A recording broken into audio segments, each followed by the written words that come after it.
I don't know what Chad got, but clearly he better give the best wienering of that woman's life. Like, there's no Wienering.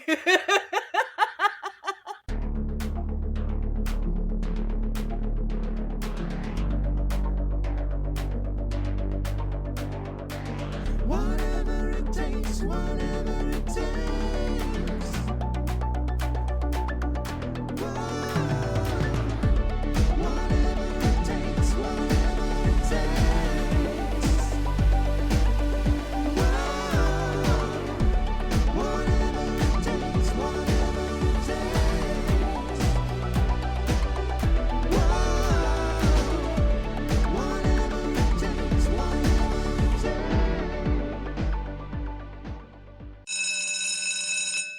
Buckle up, motherfucks, and welcome to your mom's podcast, the only podcast worth walking out on a date with one of Degrassi's coolest girls. I'm Avis. Caroline, and we're your Degrassi rewatch besties. Today we are joined by Vivian Delacour to discuss Degrassi Season 6, Episodes 18 and 19, Don't You Want Me, Parts 1 and 2. Hey, Viv. Hey. Caroline's currently on mute because I just broke her. I'm here. There she goes. I just didn't really think you were gonna do it. And then that you didn't like that's just it. That's the take. And I love it. It's just like, so I do this thing sometimes. If you don't listen to unedited, you don't know this, but sometimes I like to fuck with Avis by I'll introduce and I'll be like, I'm Avis. And it drives her crazy. And she's like, it does. I'm very type A. You take the intro very seriously. And so I really wasn't expecting it. I love it. I broke my own rule. I was just very beautiful. Chaotic. I'm tired of not saying hello right.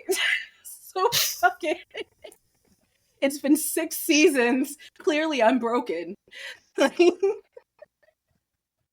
I just want you to know, we had a newscaster come by the pantry the other day, and he set up a shot and did one of those I'm here at the Montpelier food pantry, blah blah blah, and I just sat in the other room and heard it, and it made me feel so much better about us doing takes, or when I'm recording a voiceover and I'm just nobody perceived me for the next 6 hours.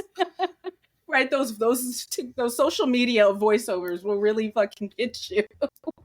We didn't even make it to the poem before we lost the plot. There we go. But I mean, the plot right now is just welcoming Vivian to the right, but we show. didn't even get to that plot. Welcome, Viv. I said welcome, Viv.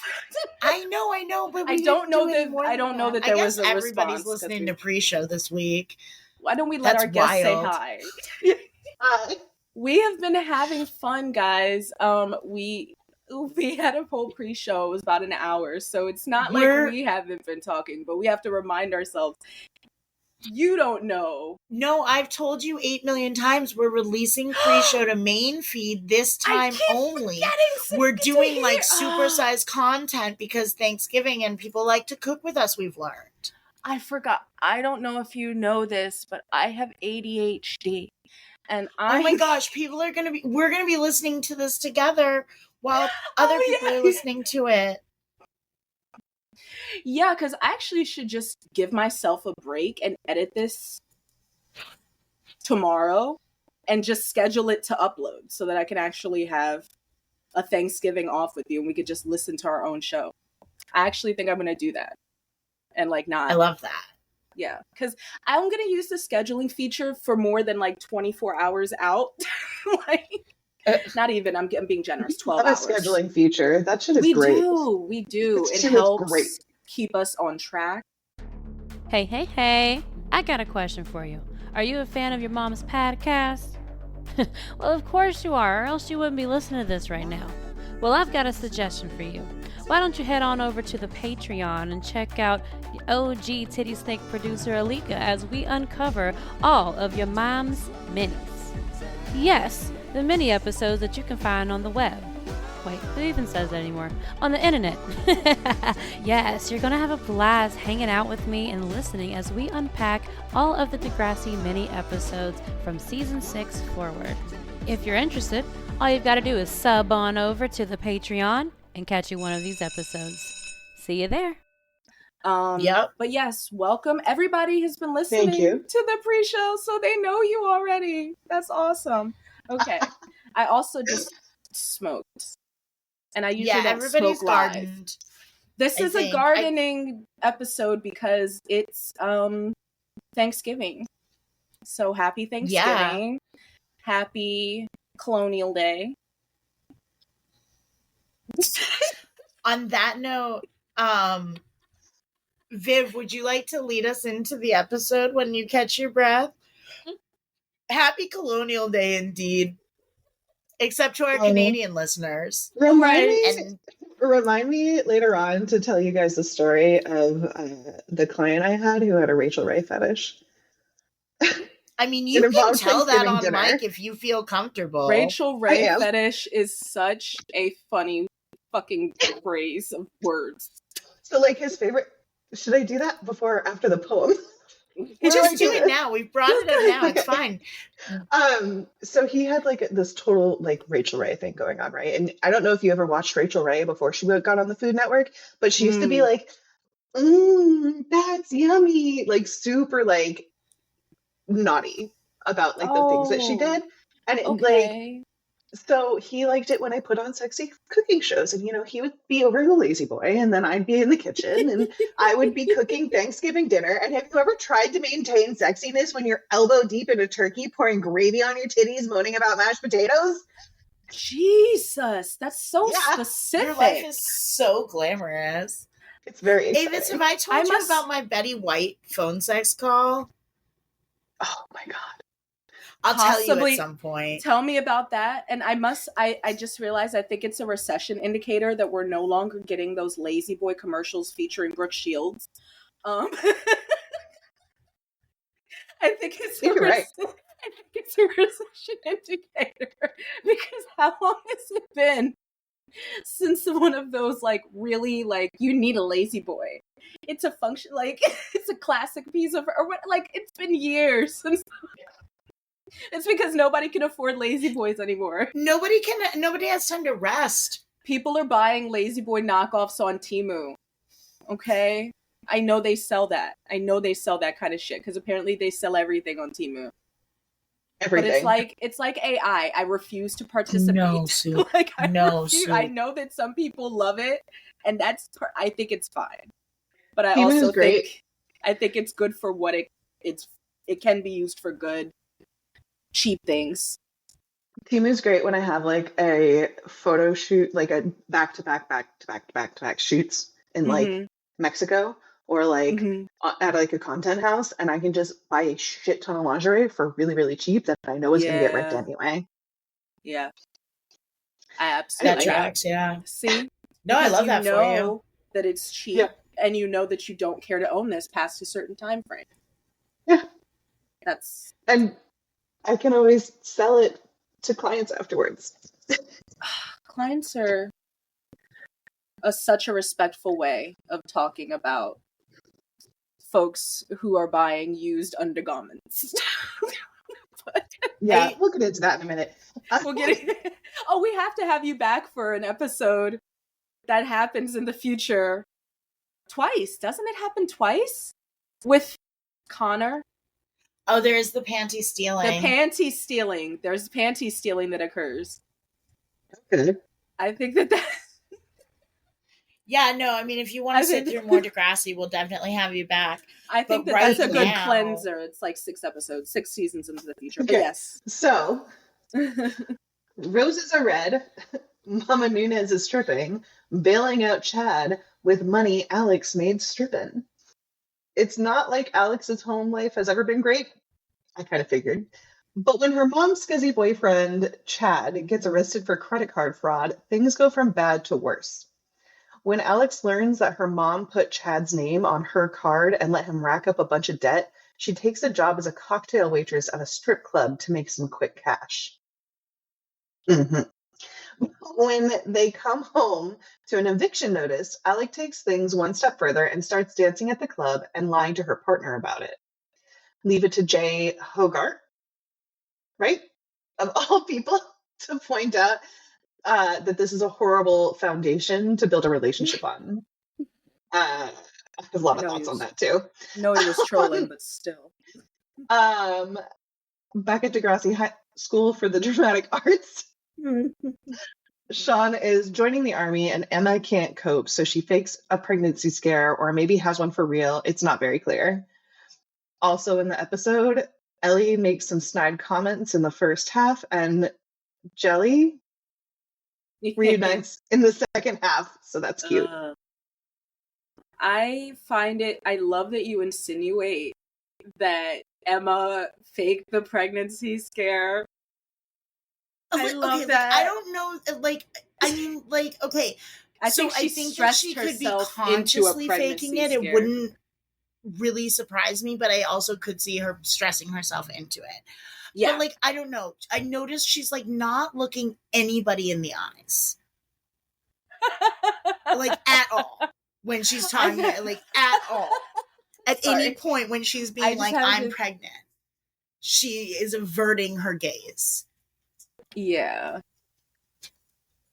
I thought that's because she's ashamed. But I don't know that she would be ashamed. I think what she didn't makes avert her eyes when she said, Dad, I need you to drive me to the clinic because I got gonorrhea in my throat. No, she didn't. She looked so that I man don't think in it's the shame. face. I don't think it's shame. That's not our girl. Yeah, and she's At not. least she didn't get in her eye. Oh God, I don't need to think about. You can get it anywhere moist. Yes. Ew. Same with chlamydia. Okay, I suddenly understand why people hate the word moist. I know. I save it. Moist. I save it for times like these. Listen here. That sounds. Are you punishing terrible. me for something? That's. Yeah. I am grossed out by it too. I just really realized that what it needs to fester. Like people do a lot of weird shit. Yeah. Yeah. And I just didn't realize that it could, but it makes sense because it's a moist area. Mm-hmm. And that's gross. And I'm so sorry that is a thing that exists and it is possible. That is why body horror exists. That's why people can because my body sometimes, that's a whole other rabbit hole. Anyway, it's just having a body really stresses me out sometimes. No, I totally get that. Because you can get gonorrhea all over it. Gonorrhea of the eye is a new fear unlocked. Yeah. Chlamydia of the eye. Dear Jehoshaphat. Yeah, this is why testing is so important, right? Like in throat testing, genital testing, all of it testing, very important. Get all of it tested. A lot of people are asymptomatic to a lot of stuff, like MJ. Mm-hmm. They have no idea they have it. But that's anyone. But remember that if you are specifically concerned about it, gonorrhea of the eyeball, there is only one surefire way to prevent that, and that is to abstain from taking shots to the face. Shots. That's what but the face makes such a nice seat sometimes. Well, I don't want to say cum shots. Well, you did now. I know, because you made me. Did I make you? Did I twist your arm to say that? Yeah. I don't know that I did. I think that's a new one for this show. I don't know that we've ever said that before. Said what? Have we? Said what? So. I'm not doing it. Okay. Huh? Yeah, well, the addition of shot to that word. Yeah. Oh. To which word? Twat. Does that word make you uncomfortable? A little bit. Yeah. Okay. I have a very valid fear of semen. Yeah. I think that's so fucking fair. Yeah. I just don't. I think that it varies in quality wildly. I feel like the odors vary wildly. And as someone who cares about my textures and my tastes, I've found it because obviously I don't, the amount of times that I've actually tasted it, I think are several, and I didn't like any of those. I was like, I had critiques. I was like, are you drinking enough water? Are you eating a balanced diet? Are you making sure that you have, like, is there a multivitamin in the mix? Like, because this I doesn't didn't taste realize right. you were such a tasted connoisseur of semen. I've tasted many vaginas or many vulva, like been all up in the and I just don't know that I personally have tasted the funk and the things that I've tasted from semen. Yeah, that's fair. I just think it's Yeah. a different, like, it's an earthiness. No, I have very specific rules surrounding Oh that. God. Honestly. No, Yeah, Sally. like if you think about Okay. it, it's enough to make it. And like I said, the consistency is just important. And I'm very Well, greasy as shit food and like red meat and stuff like that, it like changes it. Like yeah. it gets greasy. Ah, If you drink a lot of alcohol, Okay. it All right. greasy. Now you're becoming sperm I avoidant. can't. No, thank you. I'm done. Please. Now you Let's know talk why. about Degrassi. And I think that word, that 3-letter word, gives me such a visceral picture. Like when I say it in particular, it makes me think about something. And I'm actually doing a really good job of like not. No. Yeah. Okay. So Emma and Sean You are wanted me to finally feel bad. It is nasty, isn't it? Yeah. I think it's fascinating that it's possible that she faked this pregnancy scare. I don't know that they are in. I think that it's clear that Sean is spiraling because he's trying to actually do something with his life. And Emma is like, I'm the something you need to do. Us being together, we'll figure it out. And he's just like, I need to get something for myself before I don't know that I've ever been big on like the army is a good thing for people, but I can see that being a good way for Sean to go, especially wanting to be a mechanic. Like, it is the army has always attracted people of a certain demographic, and that's just it's because they present things like, you can go and you can better yourself, but you're sacrificing your body and your mental health.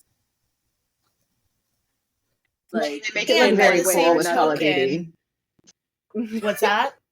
They make it look really cool with Call of Duty. Like that was They legitimately a military recruiting tool. Oh, I believe it, because everything that the military in any sort of like video game, movie, it has to be approved by the military. They don't let things like that. So it I find it, and it's just kind of cliche that, of course, like, Sean is the exact type of person for the armed forces. Like, even in Canada, which, again, I swore, they are just on peacekeeping missions. But we know that's not the case. I actually did a little bit of light research. Canada and and war crime Canada? War crime Canada. Yeah. Canada has a lot of war crimes. Yeah. There's I think we're just told they've that got Ellie's good PR. dad. I think that's what They have really Canada. good PR. They have good PR. The gentle really good. North. It's like Japan. Japan has good PR. I just started finding out about Japan, and I wasn't super surprised, but I was like, well, they've got a really great PR team, because I just Wouldn't it be cute if, like, we stopped letting the horrible people run everything? And, like, we don't need to be as horrible to them as they are to the people that they don't agree with, but we can just be like, hey, you're not allowed to have influence anymore. Go play on your yacht. Bye. And then we can just, like, feed and house everybody. I have many thoughts, but Sean and Emma. I'm sorry. I'm just so sick of living in this hellscape constantly. I don't disagree with you at all. And it's just frustrating. Because, like, it really is as simple as, like, don't be shitty to people. Right. Well, and, like, so a lot of these people who are very powerful are clients of sex workers, right? Mm-hmm. And, like, I mean, we're everywhere. We're from, like, the darkest streets to, like, the Vatican. Mm-hmm. Right? We're everywhere. Is that soup?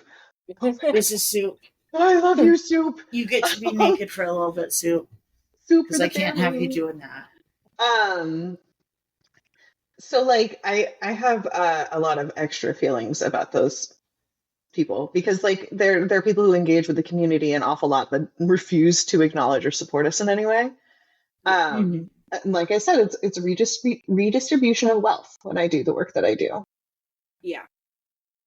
And I agree with that. And I think that that's kind of, it's like, it's something that I think this episode in particular tries to take away from people who choose to do sex work, is just the choice that there's an actual, like, no, I'm not doing it because I am desperate or I'm being manipulated into it. And I mean, So I would like to pause there because Alex's story is not a story that's terribly uncommon either, right? Like no. plenty of people get when I first started, right? I was 19 and a friend of mine was like, come work for this company with me. They'll get you your massage therapist license and we'll teach you all sorts of things. You don't ever have to do anything you don't want to do. So I went to my first one and I didn't give a happy ending. And my boss called me and she was like, do you want the fucking job or not? And I was trying to leave a really abusive boyfriend at the time. Like this guy left marks on me that the police station had to like take photos of abusive, right? And so like working at Cumberland Farms was not going to allow me to leave that job, but doing escorting was. And so I did it. And I didn't stay in it terribly long with in that round, right? I like did that round and then I left for a little while and then I got back into it and then I left for a little while and then I got back into it permanently, right? And so like there are survival sex work is real and it's valid, right? Absolutely. And there are people who join it and they're like, I took pole classes and this is amazing and now I'm going to become this famous stripper and like all of these other things, and they have a glamorized version of it. And then there's other people who join through the legal ranches, and they have their own like the avenues to get into that way. It's all totally different. So like you have this crazy wide range of people, and some people do it for a night and never come back because stripping is probably one of the most hardcore hustles I've ever done in my entire life. Like, shout out to strippers, you guys are amazing. But a lot of people tend to like go in and out of it or stay for the long term, or they do it for a few years and then they leave. More people are sex workers than you're aware of. Oh yeah. Because of that. Right. Absolutely. But they did, the whole Alan situation really irritated me. Yeah, I'm so sorry. I totally kind of hijacked the B plot. Do we have anything else to say before we go further into the A plot? I mean, probably, but also I don't care. I'm sorry, Okay. I'm not a Sema fan. I'm not either. I don't care that they're breaking I feel like up. No, you're good. I just know that some people really, for some people, this is a big episode because Emma and Sean break up. And I more wanted to just kind of say that what Degrassi does is they tend to take a very stereotypical look at an issue versus kind of adding any real nuance to it. And that is all that people walk away with, is the stereotype and thinking like that's what people do. And like that's the one way that people, and like that's the only legitimate way, is some sort of coercion. So that's what I was trying to say, but I know that that's more of a plot discussion. So my bizzle. I don't care about Sean and Emma. I don't. I think people do. I think people do, and I think if I have anything to offer about them, I think getting Emma's period gave her clarity. And I think that she realized that she doesn't need to hitch her boat to somebody who doesn't know what his life looks like either, and is desperately asking for time to figure that out. So ultimately good for her. And she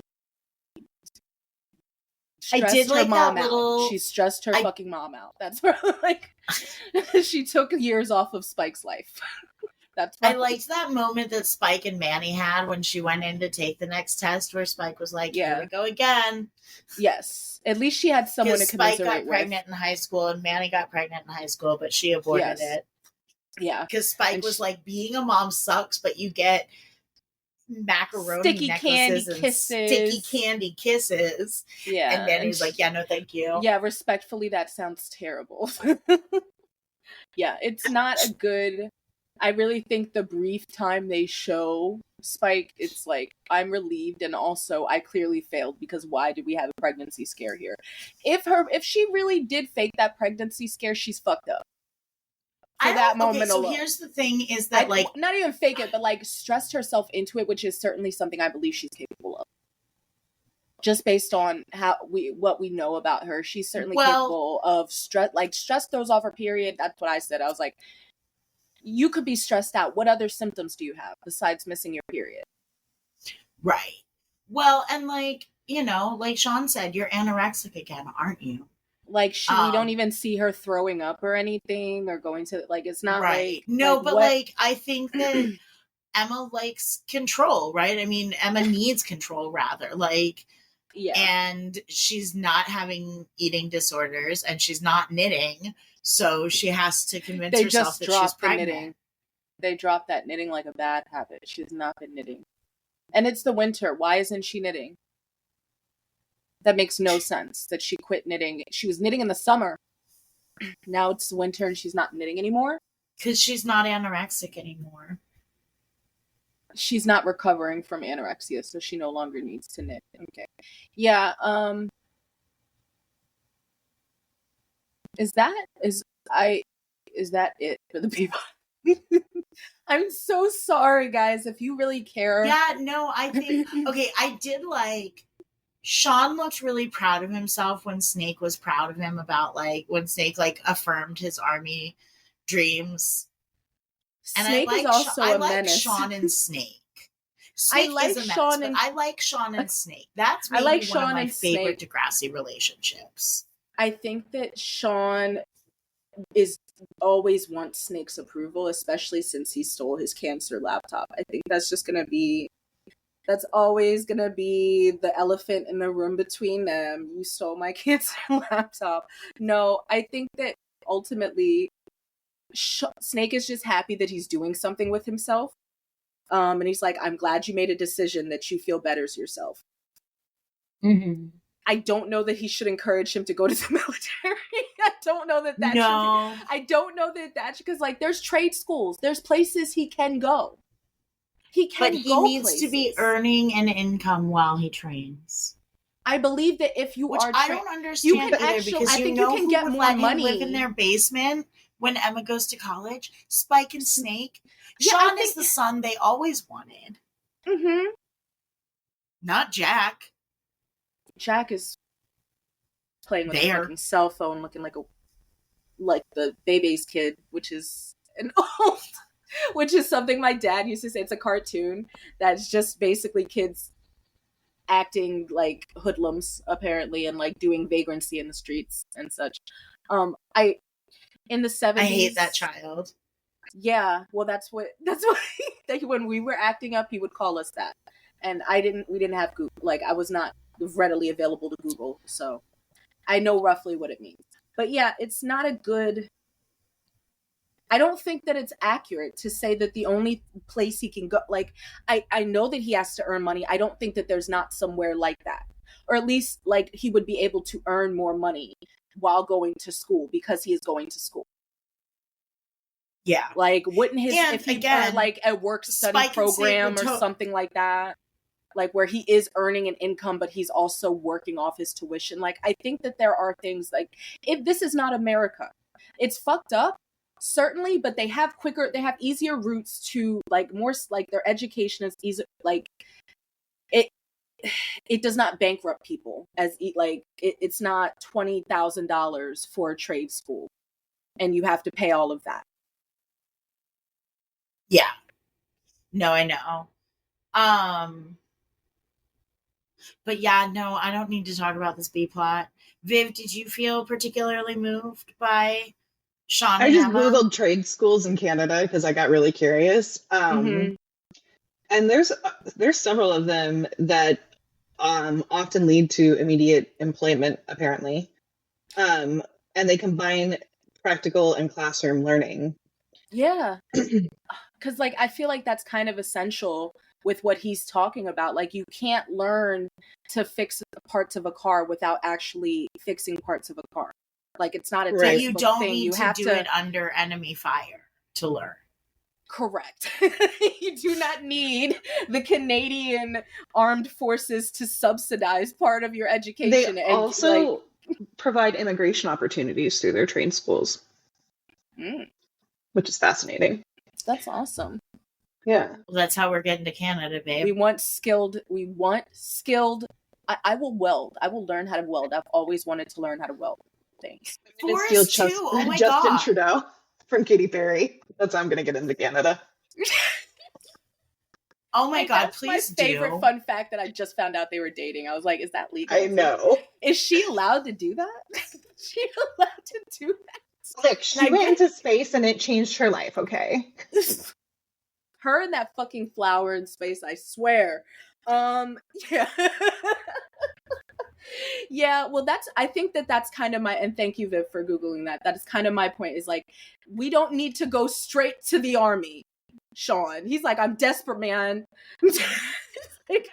And that's kind of what they prey upon, is like someone feeling like their life is at a dead end. He is 19, 20. He's 19, right? Because he's a year older. No, he's 18. Because he's a year older than Emma, and Emma's 17. Well, Emma's a senior. She might be 18. Okay, so he might almost be 19 if he is still 18. Like, he's a year older than her because he lost a year when he went back to Asega and he got left back, whatever.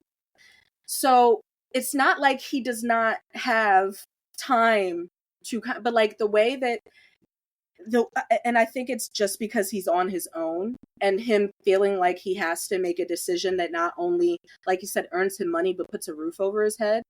Like, he is feeling so much pressure, and that's kind of where enlisting comes from, is feeling that pressure on all these sides. Like, I need housing, I need an income, and I need, security and like bettering myself, like all of those things.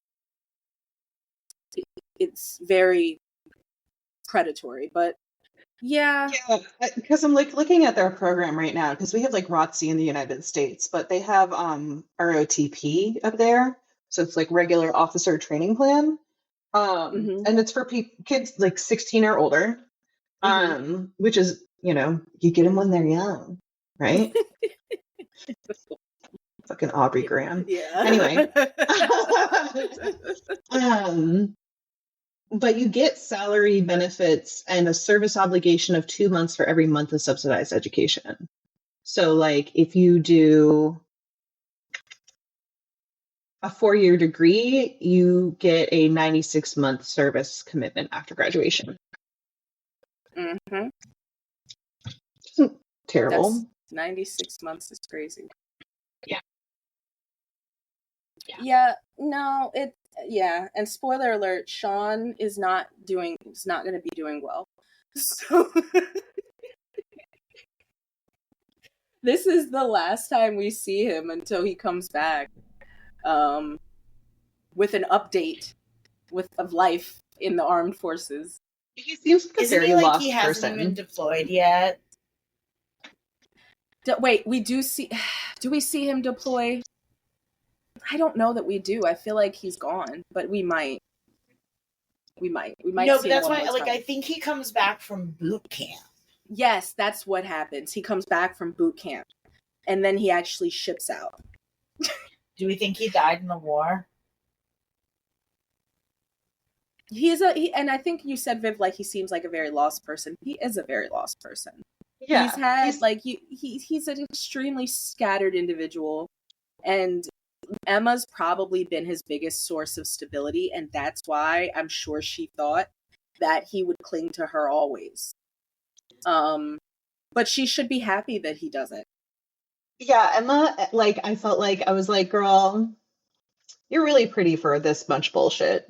You could get paid for this. Anyway. Little dude, she puts herself through so much unnecessary grief by not minding her own fucking business, that the business that she does mind stresses her out to the point where she delays her period and has a pregnancy scare. I was like, girl, you're like not eating correctly and like you're stressed all the time. Like, if you're malnutrition at all, your period's gonna like be. And then he said the anorexia thing, and I was like, this motherfucker. Yeah, she's not thinking about, and I think I don't even know why she, other than for her, it just makes sense for Sean and her to be together. I don't know that it actually makes sense to anybody but her though. Because they don't got shit. They don't have shit. So They don't even if have she shit in was common. pregnant, right, they don't have shit in common. They don't have shit, like they're not in a position in life to like take care of each other yet, or really like have any discernible skills to do anything other than like, what can Emma do? We have not seen her work. To be fair, when I was 19, I was dating people I had no business dating and was convinced that it was going to be the best thing in my life. And that's why I'm happy that at least she's like, hey, let's not make any promises right now. Because that's probably the most mature thing, because she is totally the type to be like, this is supposed to, like, he was my first date. He was my first everything. I don't care. Like, he is who I'm supposed to be with. And I think that's why she's so upset that he is not like, oh yes, let's have a baby. Sir, you're not following the script that I wrote for you that you have no idea about. If you could just get back on track, that would be great. She's like, I want you to keep working at the shop, even though you said it's dead end. And I want you to have enough money to support me and the baby. I want you to stay right here in my mom and dad's basement. We can never move out because you won't make enough money. But we will get ooey gooey masaka twice a month.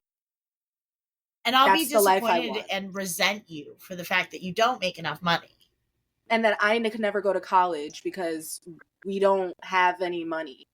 And I had to drop out of any program that I was pursuing because I have a child and apparently no childcare because my parents don't want anything to do with me. I firmly believe that would be Spike's 13th reason. She'd be like, fuck this. I told you. You almost ruined my life and I'm not going to spend my 40s raising you. Actually, she's in her mid-30s. She's in her 30s. She's in her mid-30s at this point. But she's already like, raising Jack, who's only like 2. Right. She's like, fine. I just got him off of the milk. I'm not going back. Okay? This is your problem. And Emma's like, Mom, if you could actually keep nursing so that you're still making milk when this one comes, I don't really think breastfeeding's for me, but breast is best. Actually, Spike's just like that. Spike is gonna take care of that child, and she's going to college, and she's gonna forget to thank Spike in her her graduation valedictorian speech when she's like summa cum laude. Like she's gonna forget to thank Spike. That is actually probably because Spike's gonna be like, "You ruined my life. I'm not letting this baby ruin yours." That's probably why she looks so tired. She's like, ugh.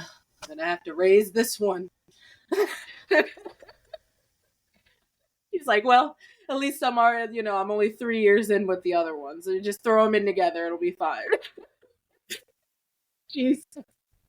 Spike is tired. Yeah. I do love that Jay Hogarth was like, yeah, trapped her, buddy. No. I forgot that it's funny that Jay is a menace in both plots. But at least, like, in this plot, I'm like, this is how guys think sometimes. Like, too many to be like, oh, I've trapped her. Good. I experienced one of those I'm gonna trap you boyfriends, and it was not good. I heard that come out of his mouth, and I was like, you're one of those men. I see. You're the kind of man who pokes holes in the condom. Oh no! To be fair, that's super, super violatory. Oh gosh. Yeah, no, I will say I don't think that Jay would intentionally trap a girl, but that he would be like, "Oh yeah, good, you accidentally got Emma pregnant, and now she's stuck with you because eventually she's going to realize she's better than you," even though that's not actually true because Emma is the devil. Emma's not, and I'm right. Like what is the setup Faking a here? pregnancy. Why is this a good setup? I truly don't understand what makes this good. Because Emma's like attractive? Is that why she's such a score? Because she's a mess. She comes from a good family. I think it's really that it's the score of getting Spike and Snake as your in-laws. Like you're set. Yeah, that could be like you're set for life. Like you never have to live anywhere. You just stay in their basement. Well, and like they're a family. Sean's never had a family. This is him and Tracker. And then Tracker said, "Fuck you, I'm going to Alberta." Tracker said, "I'm leaving you. Alberta is my home now." Yeah, and if that's what he meant, that's also pretty shitty that he's like, "Oh yeah, now you got a real family, buddy." That's shitty to dangle, because I mean, he would I believe he would have that without knocking Emma up, honestly, because I think that not Emma, Spike and Snake would like him better without Emma being in, right, if they didn't have to worry about their daughter winding up with him. Yeah, I think they'd like him so much more than he realizes. But yeah, I think we did a good job at talking about that plot. We gave it more time than we had initially intended to. Yeah, it developed a flow. It developed a flow. So I think we can move into the the A plot. The A plot, which this is an intense A plot. Yeah, and Paige is intensely being a terrorist through the whole thing. I think that they just lean a lot into Paige being such a snob in this relationship. Well, it's hard, right? Because in the first scene, I feel like she's really trying. Like, this is so outside of her comfort zone. And she's doing a really good job at, like, not making a big deal out of it. But I think that that's not what Alex needs. Mm-hmm. Honestly, I think what Alex needs is for Paige to say, "Hey, this is fucked up. Why don't you just come live with me?" Marco and Ellie won't care. And if they do, fuck them. And I don't think that they would, because they both have a friendship with Alex. And if Paige was like, "Look, Alex's home life is not good and she needs to just focus on finally graduating from high school." Mm-hmm. Like, or getting better grades. Right. It's definitely, I don't know. I feel like they like she said, there's just so back and forth that I really kind of struggle to realize like why do they want to be together when, as Paige said, she can't decide and she's got a lot of biphobia clearly, and Alex is just trying to make it. Why are they trying to be together so hard when even like Alex can't even be honest with her? Like, it just kind of seems like, because they're young and in love, and I don't even know that they're in love though. As much as I love them together, I don't know that Paige is in love with her. I'm telling you, they reconnected during COVID and now they're fucking happy as fuck. Mm-hmm. I think Alex makes sourdough. It's such a glaring young love, if it's love at all, that it's stressful to me, because any sort of trust, any sort of like, honestly, any sort of trust is the biggest thing. Any sort of trust is just non-existent. Like, you are straight up lying to her face and then telling people that are not in your relationship what is actually going on, because you know they won't judge you. But the ultimate, it boils down to, you know that your girlfriend is going to judge you, and that's why you're not telling her this. Yeah. I mean, Viv, do you want to weigh in on that? You know, coming out to people when you're a sex worker is really, really, really hard. I had a lot of empathy for Alex in this one. You know, like, she's trying to figure it out. She's dealing with her mom's shitty boyfriend from hell. Boyfriend is such a doing a lot of work. He's so weird looking. Can I just say, he's the worst. Scary looking. You know, he smells like PBR. Like, Mhm. you just know. He smells like PBR and like, just like, I just don't, I hate everything about that man. It's infuriating, and like, it's not even that I don't have, I think for both of them, like, Paige puts her judgment out on Front Street. She puts her moral code and what she thinks is okay out on Front Street. So I don't really blame Alex for not feeling comfortable telling her, because Paige is, in so many words, judged even Mel for working there as a waitress. Right, well, Like, and Paige, The way that, go ahead. Paige comes from like a really privileged household too, right? correct. Like, she's at one point they're like, she has, money. Why don't you ask her for help, right? Like, She's like, do you want me to lend you a she little even bit? exactly. She's like, I can lend you the money, and you can just pay Mhm. me back whenever. She comes from a Mhm. really privileged place, and people like that don't know what it's like to have to like genuinely hustle and be afraid of the eviction notice and like Because get there's your always shit someone you together. can ask. She doesn't, right, she doesn't know what an She eviction has no notice is. idea. Her parents' house is paid for. Like, she does Right, like, not understand that she's there desperation. when the fucking loser gets arrested, right? And she's like, "Oh, you want to watch TV? The TV's free now." And I'm like, Yeah, and I think part of it is because she is so nervous about matters like these, because she is genuinely not equipped, or yeah, like And she's have trying. any sort of, like, she's deflecting with humor, but it's clearly like Alex is feeling all of this shit so intensely and emotionally that like all of her humor is just coming off as like callousness, versus like, I can tell that Paige is trying to make the situation lighter, and like, I do believe her when she says that she's got her. But I think that what Paige means by that and what Alex needs from that are two different things. Because yeah. Paige will never be somebody that cannot show her distaste for something. That's just not who she is.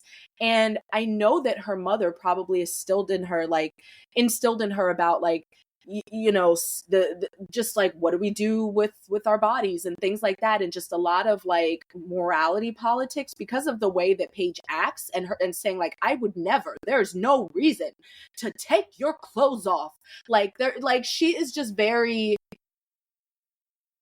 this is not okay to, like, It there's breaks my no heart realm every of, time you yeah, work here. correct, yeah, like, Right. that's sort of like, I can't imagine, like, why are you laying yourself out, like, it's just very clutches my pearls, because the audacity of you crossing a line morally. And then we have Alan, who she meets like in, what was it, episode 2?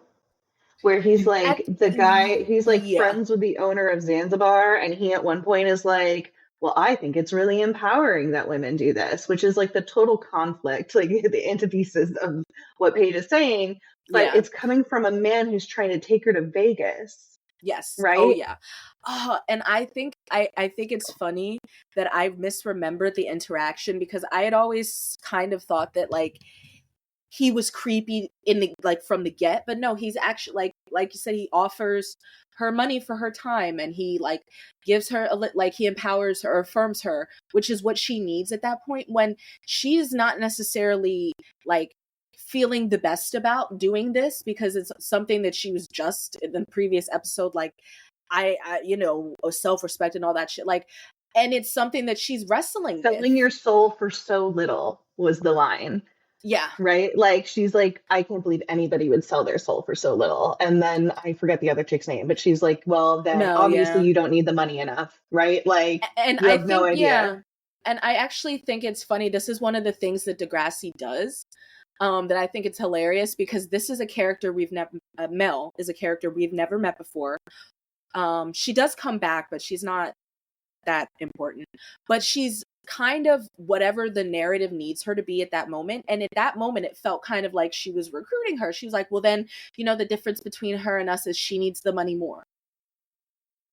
Like, it feels like if you needed the money as much as she needed the money, then you would do that, is like the insinuation. But later, like, not that much later, 2 scenes later, Mel is like, I'm off the 3 hours of sleep. It's hard to imagine you as a stripper. Like, Yeah. okay. Like, and it's kind of like she's completely flipped to be like, what happened to this and what happened to that versus like how the narrative was kind of making her seem like, well, you know, Well, in her first scene, she's like, I don't take my clothes off. Like, yeah, right. Yes. Like she's The giving flip-flopping.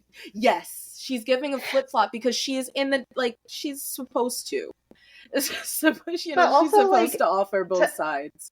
For Alex to go from being like, oh, I don't take my clothes off, I don't do this, slapping a man's hand away as she's dropping off shots. Notice that one too, right? To then being like, well, I guess I'm a stripper now, and like just steamrolling her own feelings about it. Like, yeah, it was very interesting. I have seen that happen a lot. That is not an uncommon thing to happen. And I think I think it's just breaking down like a social expectation. I think a lot of people have like what society tells you is appropriate, and then you actually have to interpret what you feel is appropriate for yourself. Because societally, some people would look down on me for smoking and like be like, why are you so brazen about the fact that you smoke weed? Because I don't give a fuck. I don't care. But for some people, it's a morality issue. I don't consider it a morality issue. Well, and so like in my part of the world, we call it whorephobia, right? And this happens actually between the various industries. Like ladies who work at brothels thinks porn stars are disgusting. Porn stars think the ladies who work at the brothels are disgusting. Strippers think anybody who fucks for money is disgusting, but a lot of them do it and do extras, right? And like, but there's a level of hierarchy that happens in that of like, oh, you're a stripper, oh, but you give extras, right? Yeah. And then like, you know, how much money you make, rates, the rates of a person offers alone can put you somewhere different on that hierarchy. And so you see it play out really heavily in this episode. It's very prominent. Yeah. It's very loud. And if you didn't know what that was or why it was a problem, you probably wouldn't even question it. Yeah. And I mean, unfortunately, I think that is like a microcosm of how certain women treat each other. Like, it's like it sucks that there's always hierarchies. Like, we never truly escape high school. Like, people do, you know, it's like what people think you're worth based on the things that you do. It will forever go back to the approval of men, right? Yeah. So long as misogyny is a thing, it's going to be a thing. And, you know, when you're a woman, right, you have your cards, and you're talking to men, and you're like, okay, what if I put this one down? Nope. Okay, I guess I'll hold that one to myself. Okay, what about this one? Nope. Okay. And it really doesn't matter what you do, right? It doesn't matter if you're the most perfect woman in the world. There's still going to be something that you're doing wrong that men disapprove of. That's why the pick me shit's so awful, because it doesn't matter if you're a pick me girl, they're not going to pick you. Yeah. We have the ultimate pick me girl as the fandom thinks. I don't know that I 100% agree about Ellie being the ultimate pick me, but yeah. That pick me culture is wild, especially in this fandom. Yeah. Well, and that was the other thing that I noticed too, right? Is like, and it's not uncommon for high school.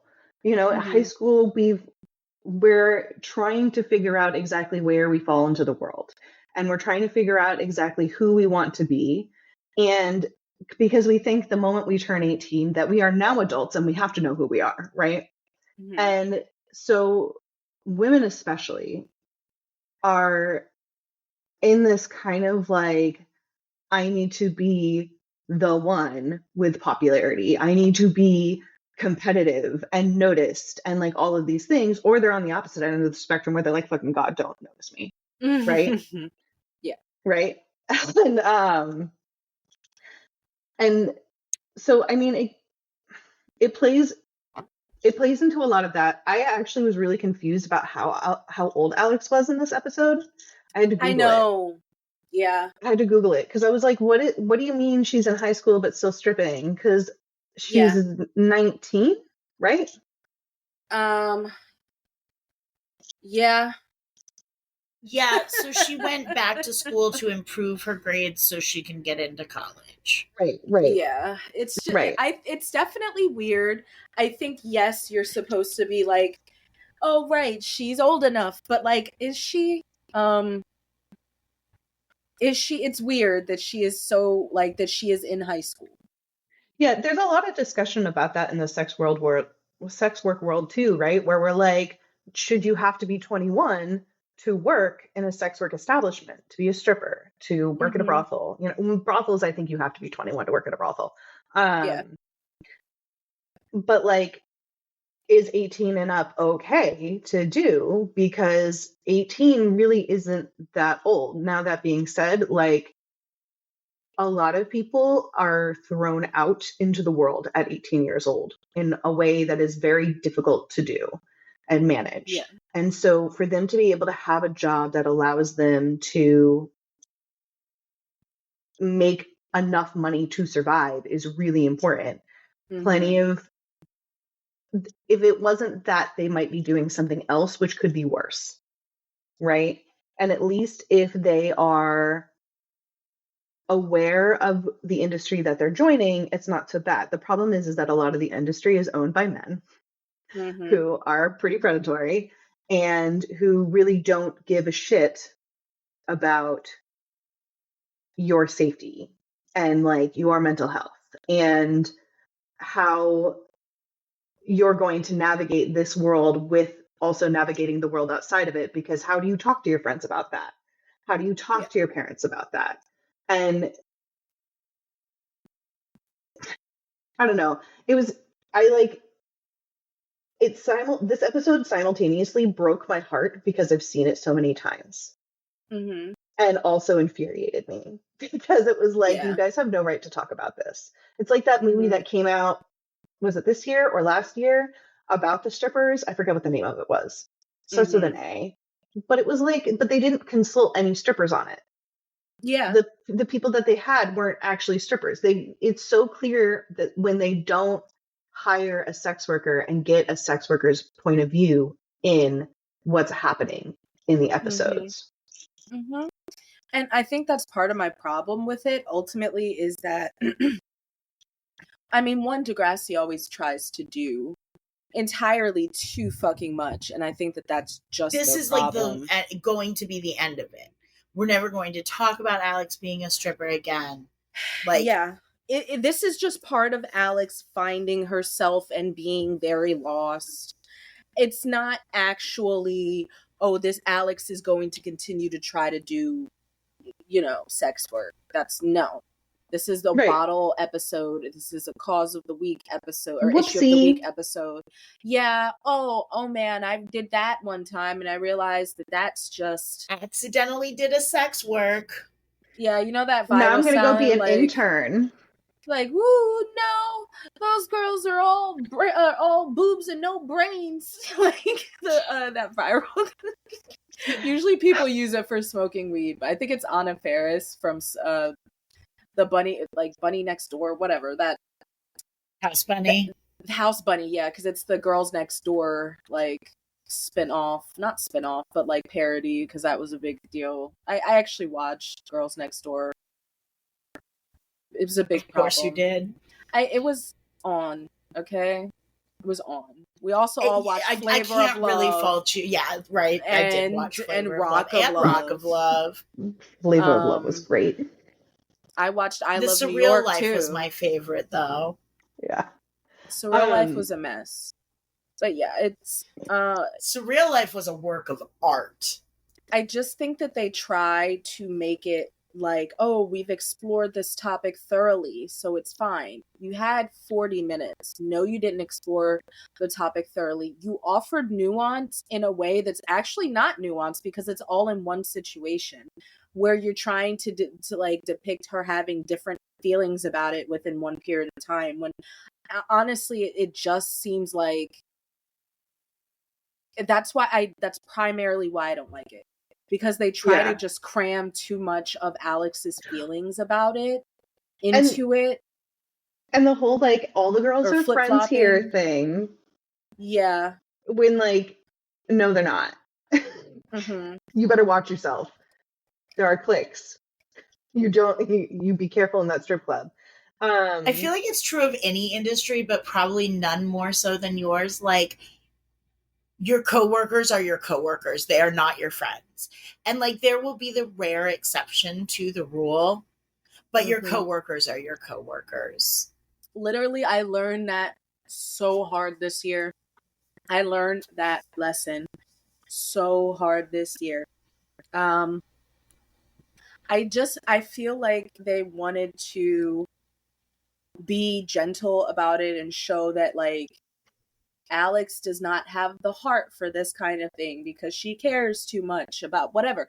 Like they try to make it like it's like, but they also can't because it's so issue of the week that they have to put so much cliche in it that I don't know that it really has anything to do Right. with She's Alex. got to get invited to Vegas, her like third night of sex That's working. the final straw. It's Vegas and you'll do what it's just another job to you. It's fine. Like with just, a guy is who that she already told that she's a lesbian. First off, lesbian strippers make the most money.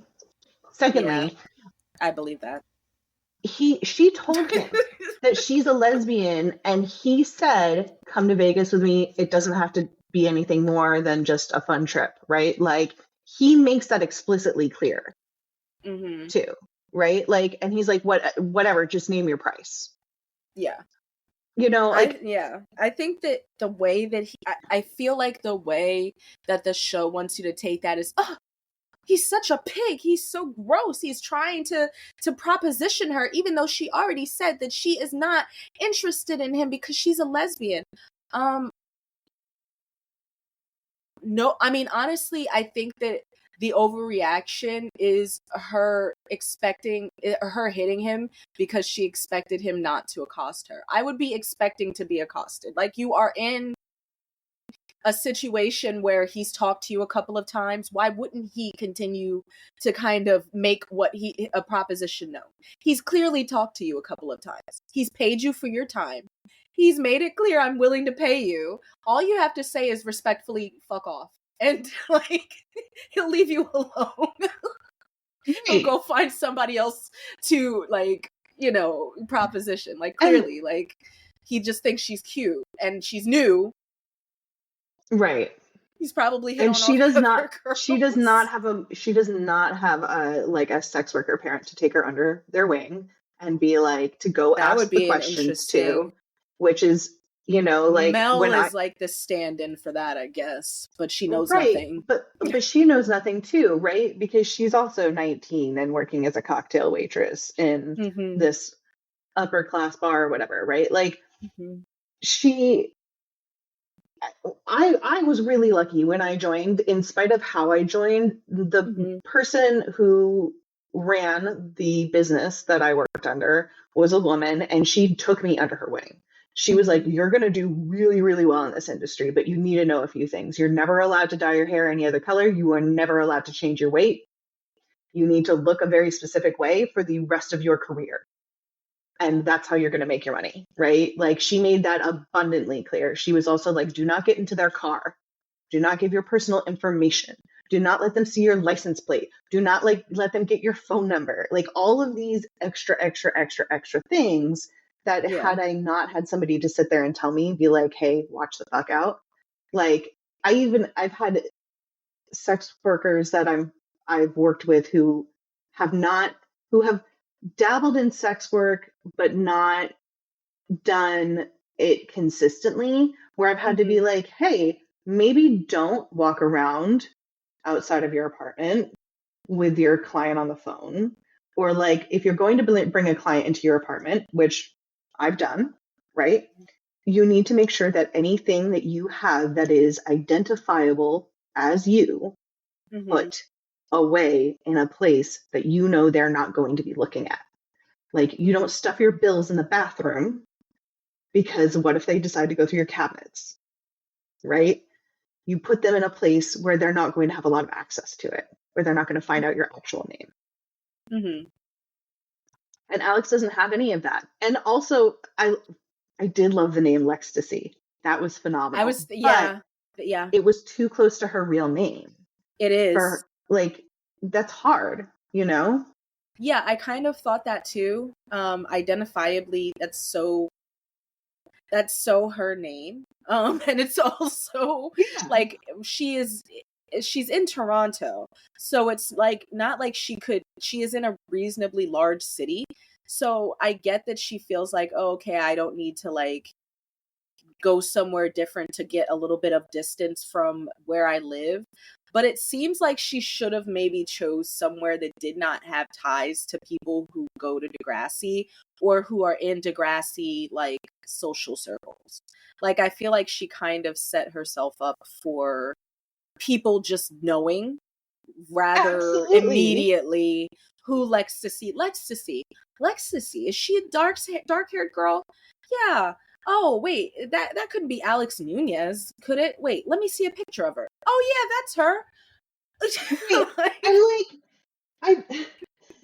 I mean, to be fair, I started in Vermont, and everybody knows everybody in Vermont, right? Like, you are one degree removed from everybody. The benefit of working in a small town is that nobody's going to tell anybody shit because that means that they were involved. Right? And so you have that anonymity that you wouldn't necessarily get, and you don't go face first when you're escorting, right? Like, you have a picture, but like you can't really see the person's face. Whereas stripping, it's so face forward. And we only had one strip club in Vermont. I tried out there. I worked there for one night, and I got bullied really hard by one of the girls, and I did not go back.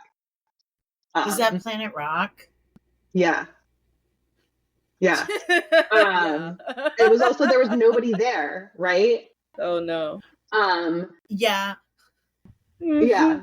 Well, they had such inconsistent hours because they'd get shut down every like 6 months or so for a minute. Yeah. Vermont said, fuck you, strip club.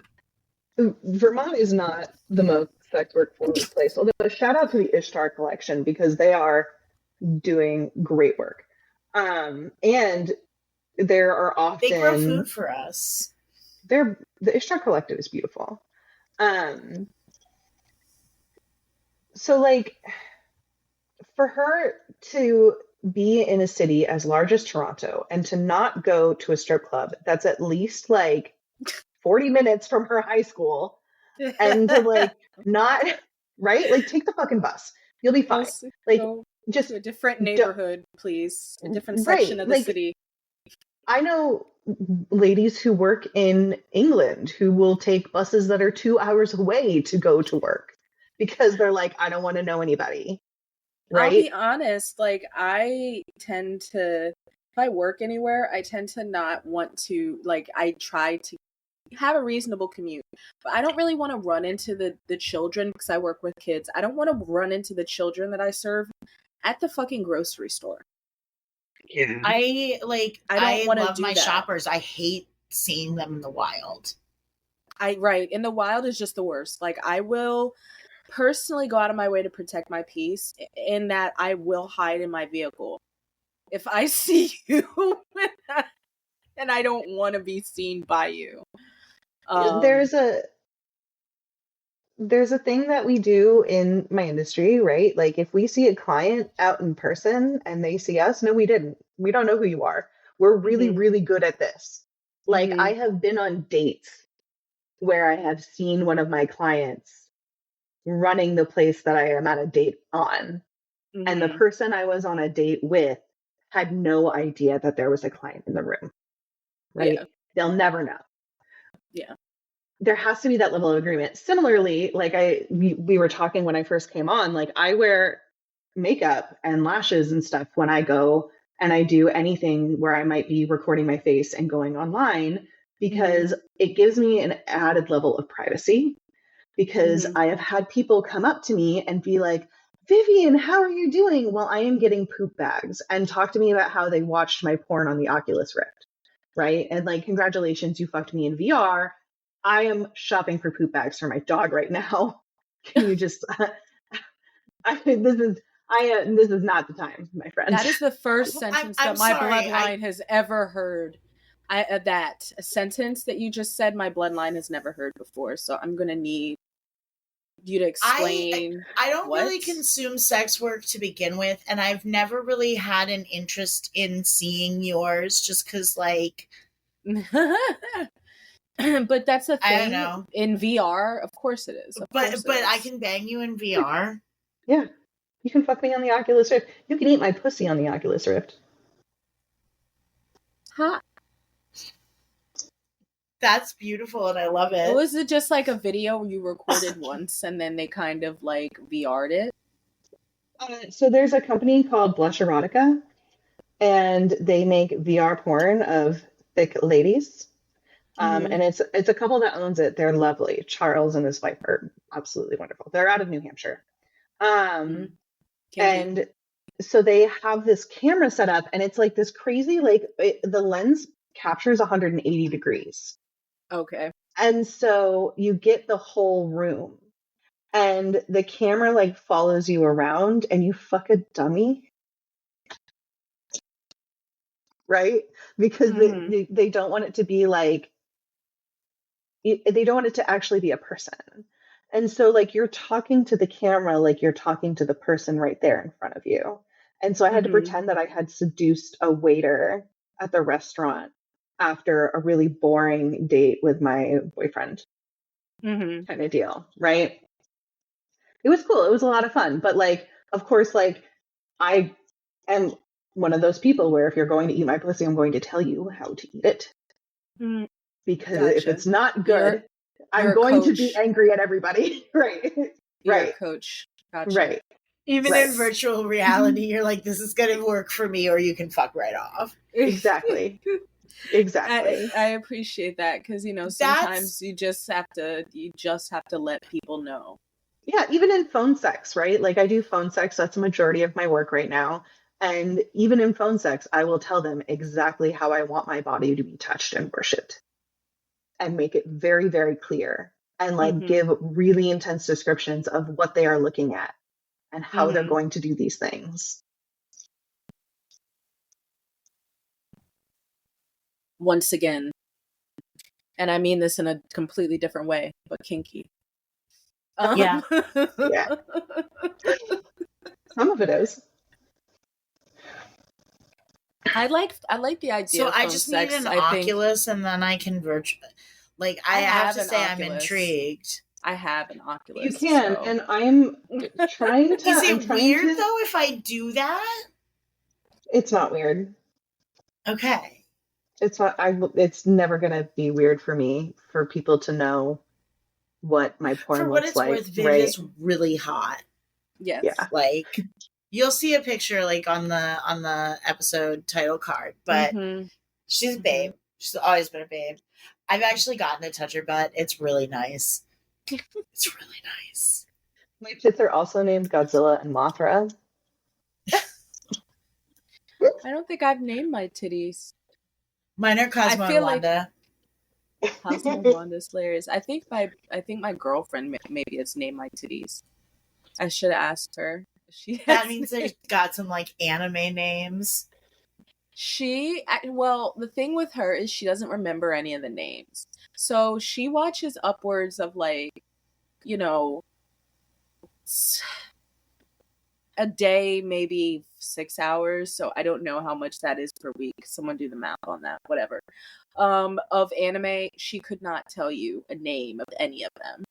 I got her Sailor Moon shirt, and that was the first merch she had ever gotten, because I was like, did you like Sailor Moon growing up? And she was like, I don't know. Show me a picture. And I showed her. Your She was titties like, are... oh yeah, I liked her. Yeah, your titties are officially named Sailor Moon and Tuxedo Mask. Okay, Sailor Moon I'll accept. I don't... Can my right one be Cardcaptor Sakura? Because I don't know what that second one was. Isn't Tuxedo Mask the name of the guy from Sailor Moon? Yes. I don't know. I've never watched Sailor Moon. That's her. I never did either. But I know the theme song. She couldn't tell me. She could not tell me. Was phenomenal, and the Americanized version takes out the lesbian couple and makes them into cousins. It's very The sad. American version can fuck right off. And they were cousins. And they were cousins. Sweet Oh home my God. Speaking of they Alabama. were cousins, I don't know for sure, but in the B plot at the dance, I'm pretty sure two baby gays walk across. Yes, the, they yes, were. And they were. There were little gays dancing. I saw that too. I was like, I didn't get we get baby gay representation. I don't know who they are, but I love them, and I hope they have the best and prosperous relationship. And they will, because they are not the focus of this hellscape of a show. They're just No, but seriously. they're in the background living their like everybody else goes to the school, graduates, has no fucking problems except for like 10% of the population, not even 5% of the population just has calamity. There's so many more calamity. kids. There's like 700 kids at this school, and most just of them are like- fine. Keep hearing about shit like Emma did what? Emma has anorexia now. Wasn't she just in the middle of the shooting? Didn't she just have gonorrhea of the throat? Like, what is going on? Like, is she okay? Does she think she might be pregnant? Did you really hear that? Like, it's JT Lee all right. Curtis is dead? JT Lee Curtis, because why does that child look like Jamie Lee Curtis?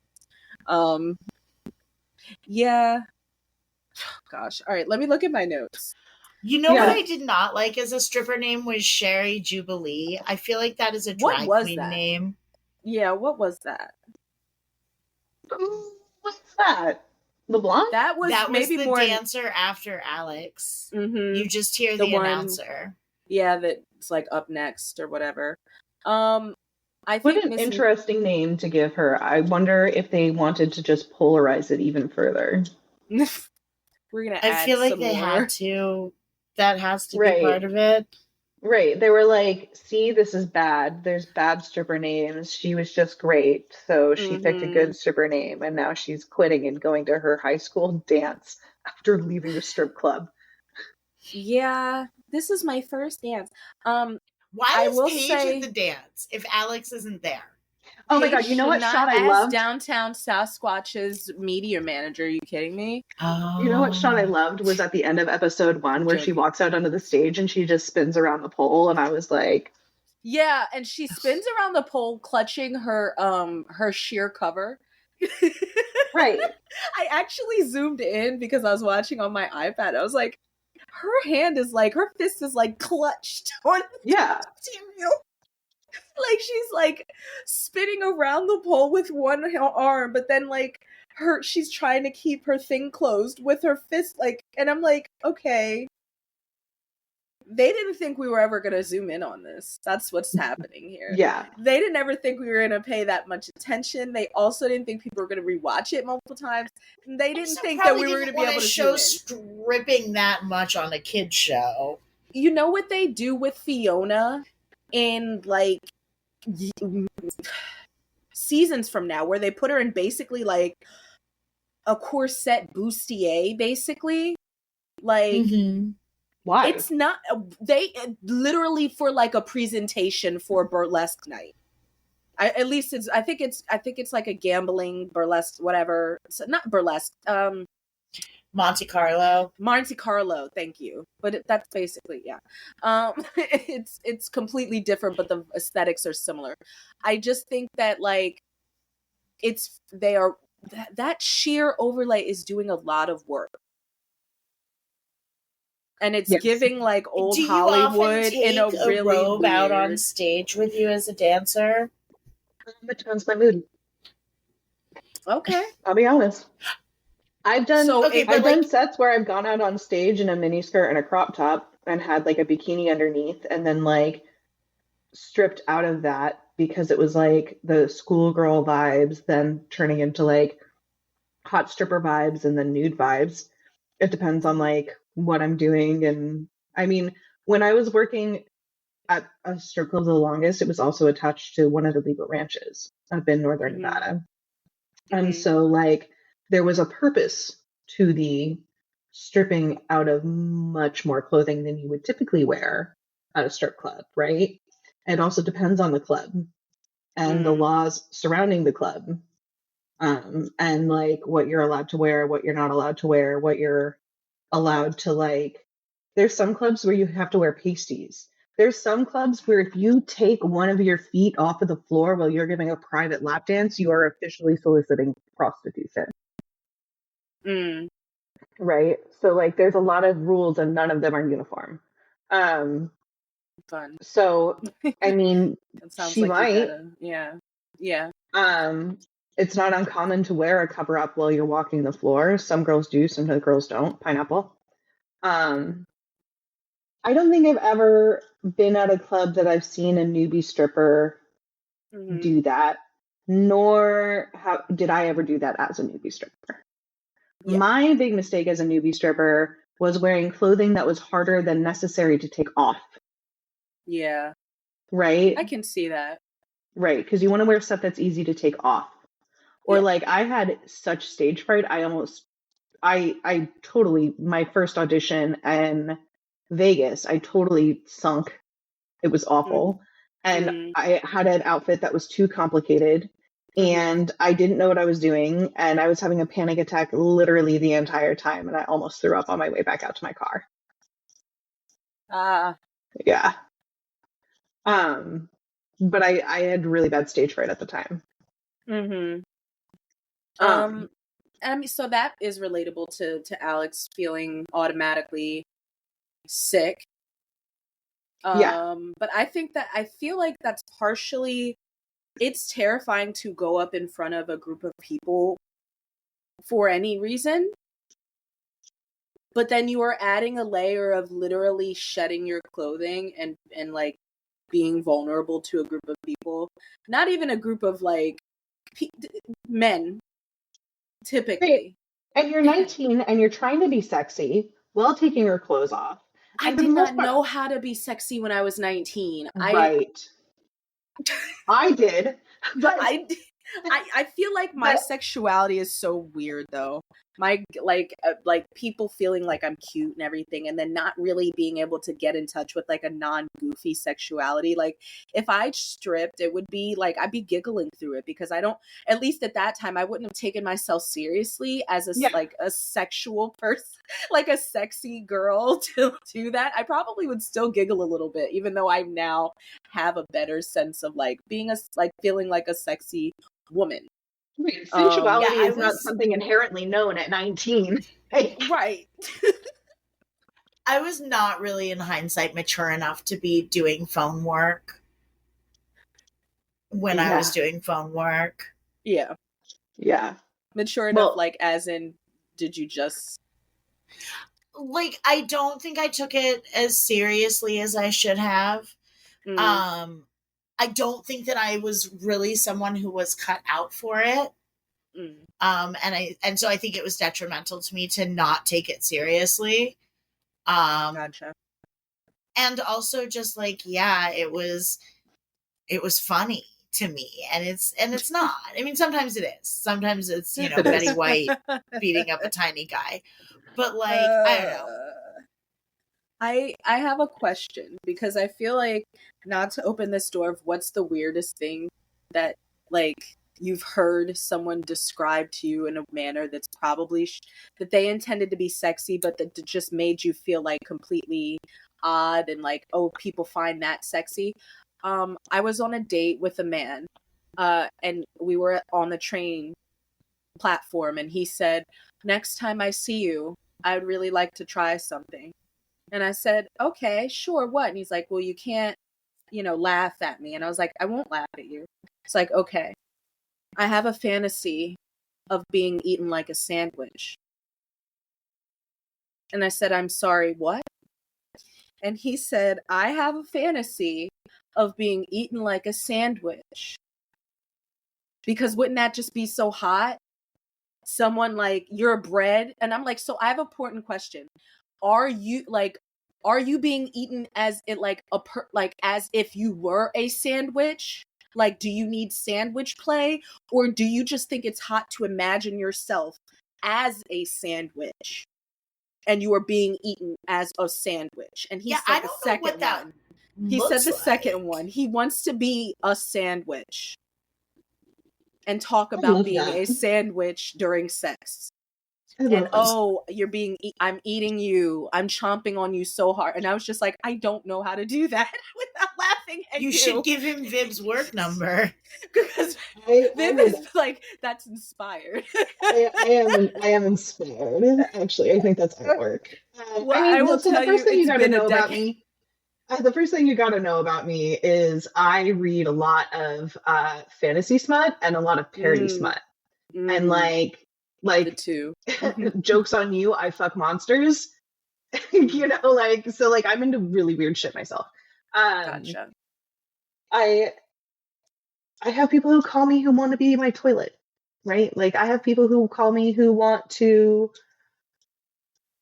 Gets really heavy here. I have people who call me who have like suicide fetishes and things like that. So like there's a really, really wide, and I don't know that like there's ones that I've ever found to be particularly like, ha ha ha, that's ridiculous, because my relationship with desire is very different, right? Like we can't help what we desire, but we can help how we navigate that desire. And we have to be aware that just because we desire something doesn't mean we have to have it. Or if we do have it, it has to be in a very specific way. Or like, you know, like people can literally want to be wrapped in saran wrap and like turned into a mummy. And I was like, gonna say maybe that would help with the sandwich thing. it would probably help the sandwich thing. There are people who want to be like reborn from a false womb. Oh, that was on Right? an episode of SVU. Yeah. And like, right. And like, all of There those are things people are, who want to be tiny, tiny men being abused by Betty White. yes. I love giantess and war fetishes. I love those. I love them. What? Wait. Have I really never told you this story, Avis? No, you have. It's more the giantess and Okay. that just was like, wait, because then I just had a flash of examples. And I was like, oh, I didn't realize how much of a thing this was until it was kind of given a name, I suppose. Yeah. Giantess and war stuff is phenomenal. I want to eat you like you're a Tic Tac. I think this is Fantastic. all leading back to the really sandwich need to thing. Get this sandwich guy over to Viv. If you're perhaps, what was that I guy's just want to know what name? that looks like. What was I his am name? into objectification where I turn people into inanimate objects or other objects. Okay. That's fun. Yeah. It's a whole thing. Some people like to be turned into lamps. I'm gonna turn you off. I'm gonna turn you right back on. Do you have a pull string? Some people or are really a into that. flick, like one of the flicker one, like the one that, because I feel like that Clap could on, clap off. Ooh. The lamp is intriguing because that you could just you could kind of get little hot talking about the specifications Right, yeah, of the no, lamp. I kind of want to hear you talk dirty to me as a lamp. I'm really curious about this now. Not for free, Caroline. You can call so me real. at peplove.com and we can discuss that. You need to be 18 or over. Come on. People pay good money. So when Alex gets off the stage for the first time and she's like, I want to die, I'm like, yeah, no, girl, I get it. I thought that was... Yeah. I don't know that I feel like they made it more about her she can't believe she just took her clothes off and she's going to be sick because of that. Versus what she just did is objectively terrifying anyway. Well, there is some of that you have to work through, right? There is internalized whorephobia that you have to work through where you have to come to terms with the fact that you just did that, which is taboo, which is not allowed. You are a woman who just owned her sexuality and got naked in front of a bunch of men and got paid for it. That is a big no-no, right? No, she is actually a dirty, dirty girl. She's a dirty, dirty You're girl. much prettier than most of my dancers. That was a I little can't do- Jennifer Coolidge. I liked it. Certainly Makes not me what want a I hot did. dog That was real so- bad. Yeah, that was good. That was Thanks. scratched that itch. I love her voice so much. Me too. I'm obsessed with her. I have such a thing for like the smoky voice, but also like the I don't like the Yeah. The like You know- Midwestern smoky voice. Yeah. But like, so like, it is understandable that she's going through this I can't believe I just fucking did that kind of thing. Like, did I really Mhm. just strip in front of a bunch of men for money? Did I Yeah. really just get on stage and do that? And like, those are That's valid fair. things, but they're not Right. the only thing, right? Mhm. There's so much nuance in that you can't like capture in 40 minutes. You just can't. Like, if they wanted to do that storyline justice, it should have been done over 10 episodes. And that's the thing with Degrassi, is because there's no plausible other character who this storyline would work for. They wanted to do You know what, that a just stripping storyline. They can't make Sean strip. So they're like, okay, because Sean is They could have gotten Jay to do it. Jay's like, I gotta I'd pay watch the bills. that porn. No, I'm like not Magic Mike, Magic Jay. Magic Michael Bell. Magic. We would get a cease and desist letter if we ever made a mock-up So of that. fast. No, I think I just think it's funny because they're like, they really set her up to have no other quote choice than to go into being a stripper, because of course she's like, I hate this uniform, this geek suit.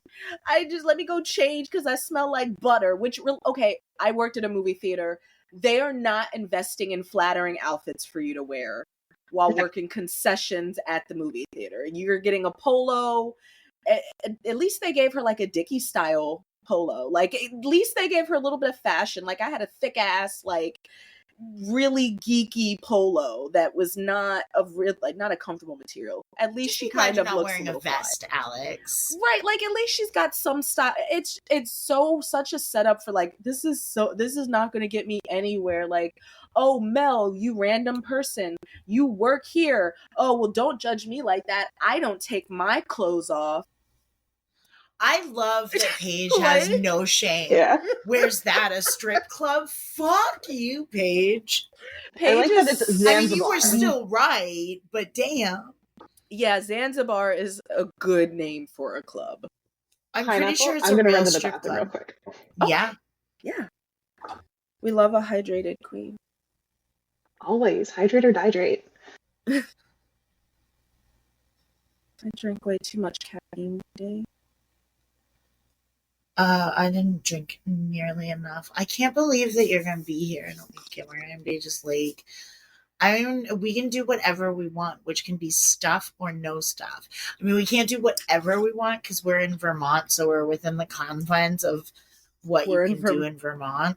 We're in Vermont, so we've got to do things that we can do in Vermont. I am excited. I have to make sure that my clothes are warm enough, so I'm gonna have to start dressing like S and putting on layers. But I already have several of my sweaters. Like I said, they still haven't returned the money to me, Amtrak, but it's been held, so I guess they're gonna release it, question mark. I do want to get the back travel arranged, but I'm thinking part of it's gonna have to be a Greyhound. I feel like that's on the way back, because I just don't otherwise, because I don't want to leave on Friday. Like, I want to have a good time on Thursday. I want to be able to hang out on Friday, like after having celebrated and everything, and then leave on Saturday. I'm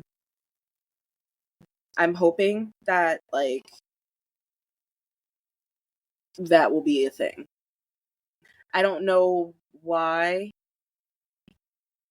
Saturday's sold out and Friday's not, but I mean, I guess more people aren't wanting to travel on Black Friday. I don't know. But I'll figure it out. We'll figure it out. Yeah, no, it'll be okay. We'll get you home. And I'm so sorry, Chelsea. You can You always don't take need to. you can always take the Greyhound down to Boston and then catch the train in Boston. Highly recommend that. Yeah, it's not a bad idea. Yeah, because I really just honestly, for me, I plan to not. I plan to have my girlfriend pick me up from where. Like, I'm not gonna leave my car anywhere. Because that would like lock me into having to go back to a specific station to get my car.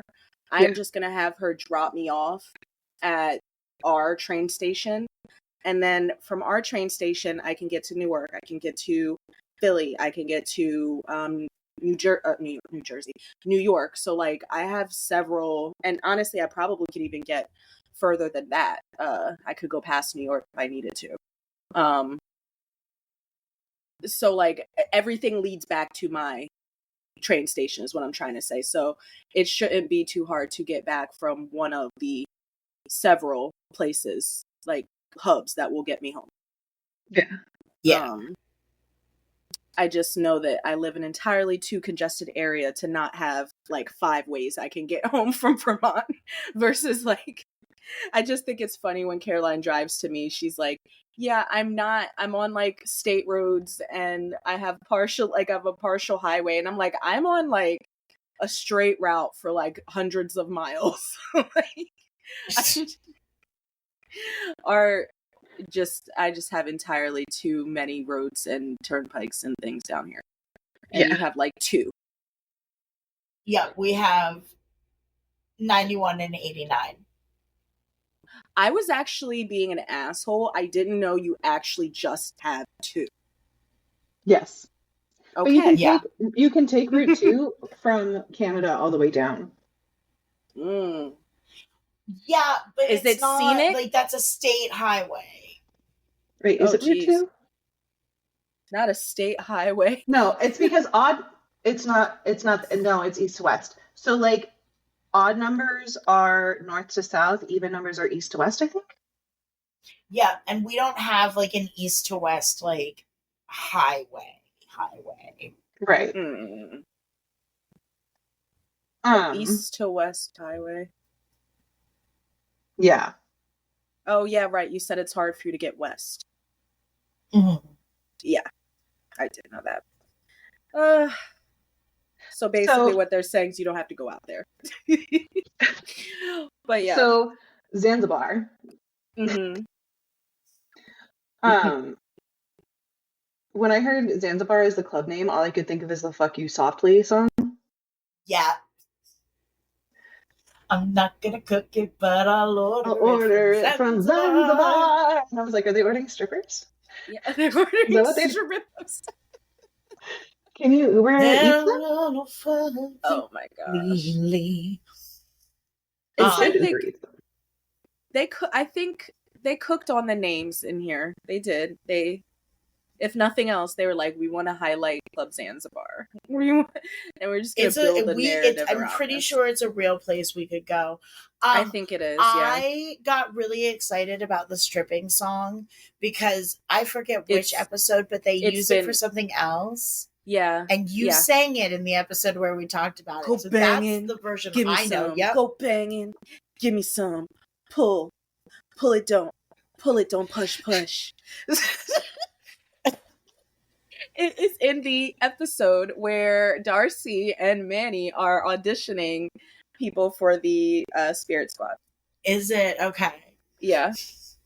It's like that montage that we get before we meet Mia because everybody else is terrible, and then there's Mia who does. Have you ever stripped to that song, Viv? No, I'll but sing it for you. did. Go big. No, sorry. I did strip to Bob Marley's Three Little Birds. Ooh. Yeah.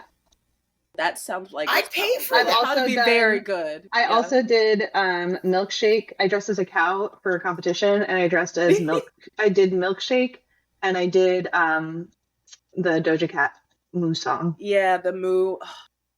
That was a time now, when by it was dressed that as was a in the cow, club. do you mean like your cow micro bikini and some Cow ears. How Doja Cat was dressed in that video. In my cow bikini with my cow ears with my cow like bell choker. Cotton. Nice. Yeah, it was cute. I think the I bell did cow choker is a makeup. nice detail. Ooh. It was really cute. It was Yeah, really you do cute. makeup pretty impressively. I fucking Like some of your love makeup. transitions and stuff. Like I love makeup. It's my favorite.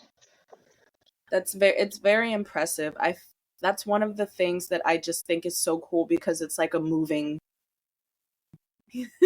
it's a moving thing that you're working on, and to be able to achieve any sort of like clean lines and precision, it's just like all hail you, because I am not the person. Caroline knows, like it's a struggle to put like eyeshadow on me.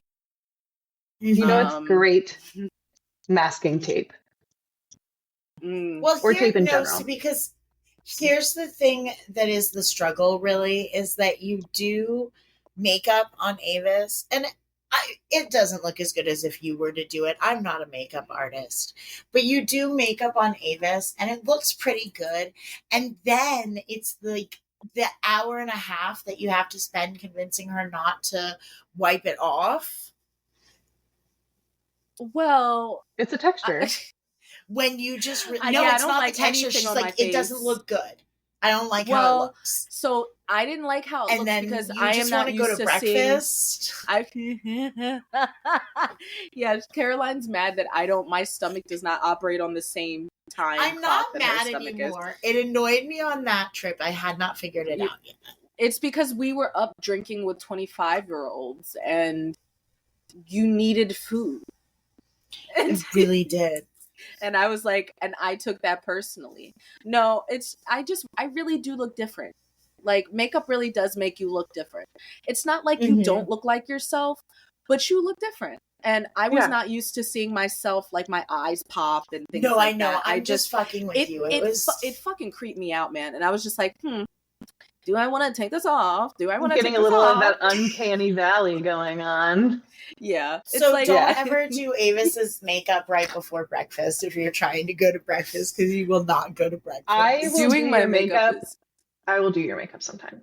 Thank you. I'm excited about that. And and not to say Caroline, but you know, I know we've got a professional over here. It's fine. You said it. Like we'll test out several different products to make sure that they don't feel like anything on your skin when you wear them, because the right products you should not feel as much.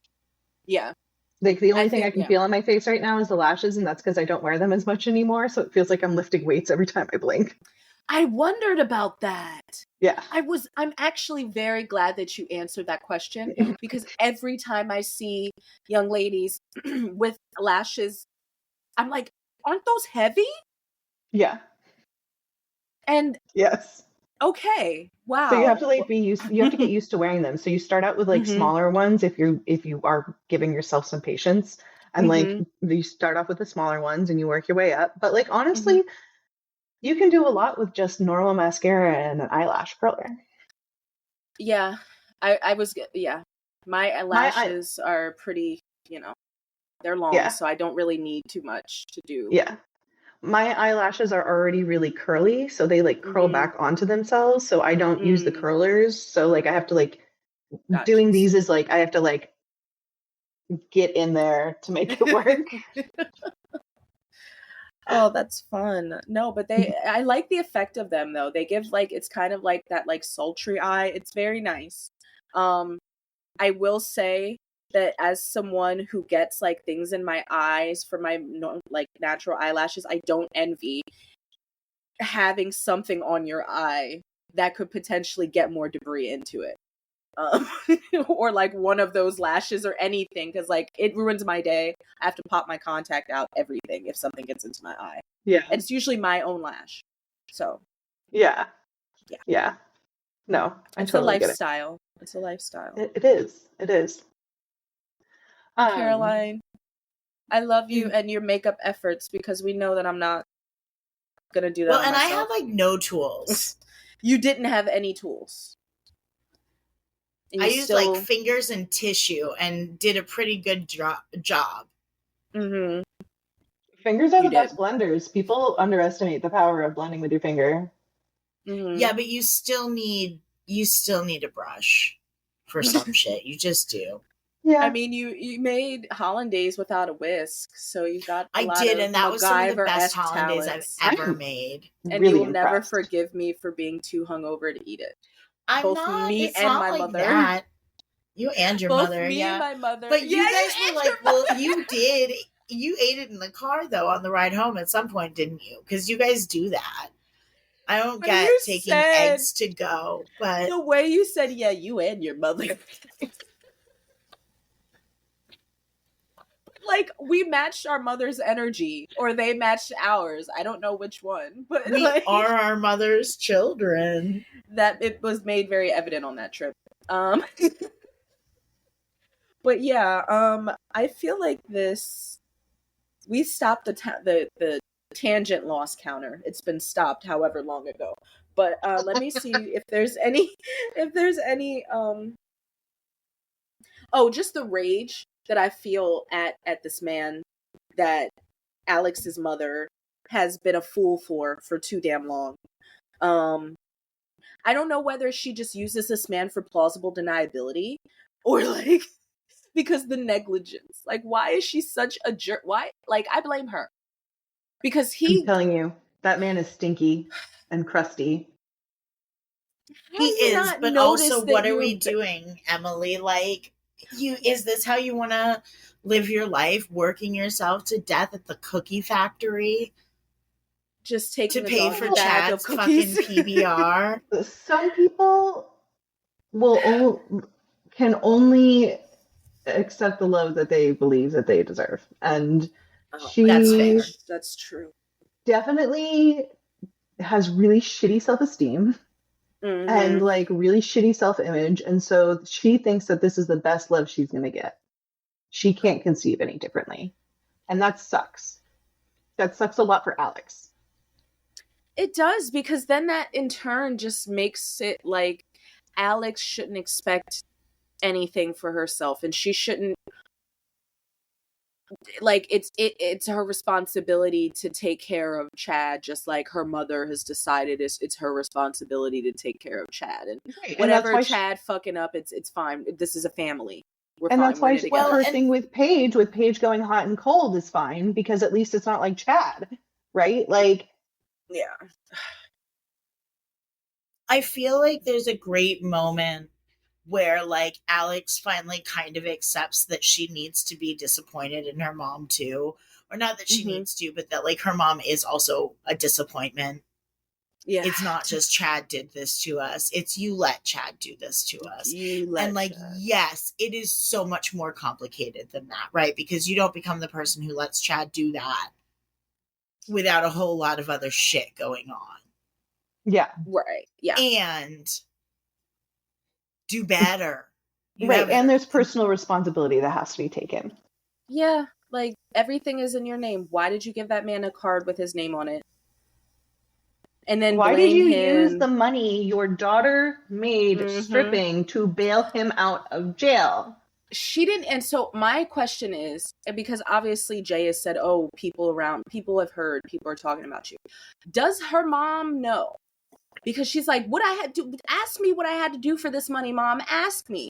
Her mother doesn't even, like, she's like, just we're all this in this together, Lexi, bitch. You don't want to know what I had to do for this money. Do you already know? Has it made its way back to you?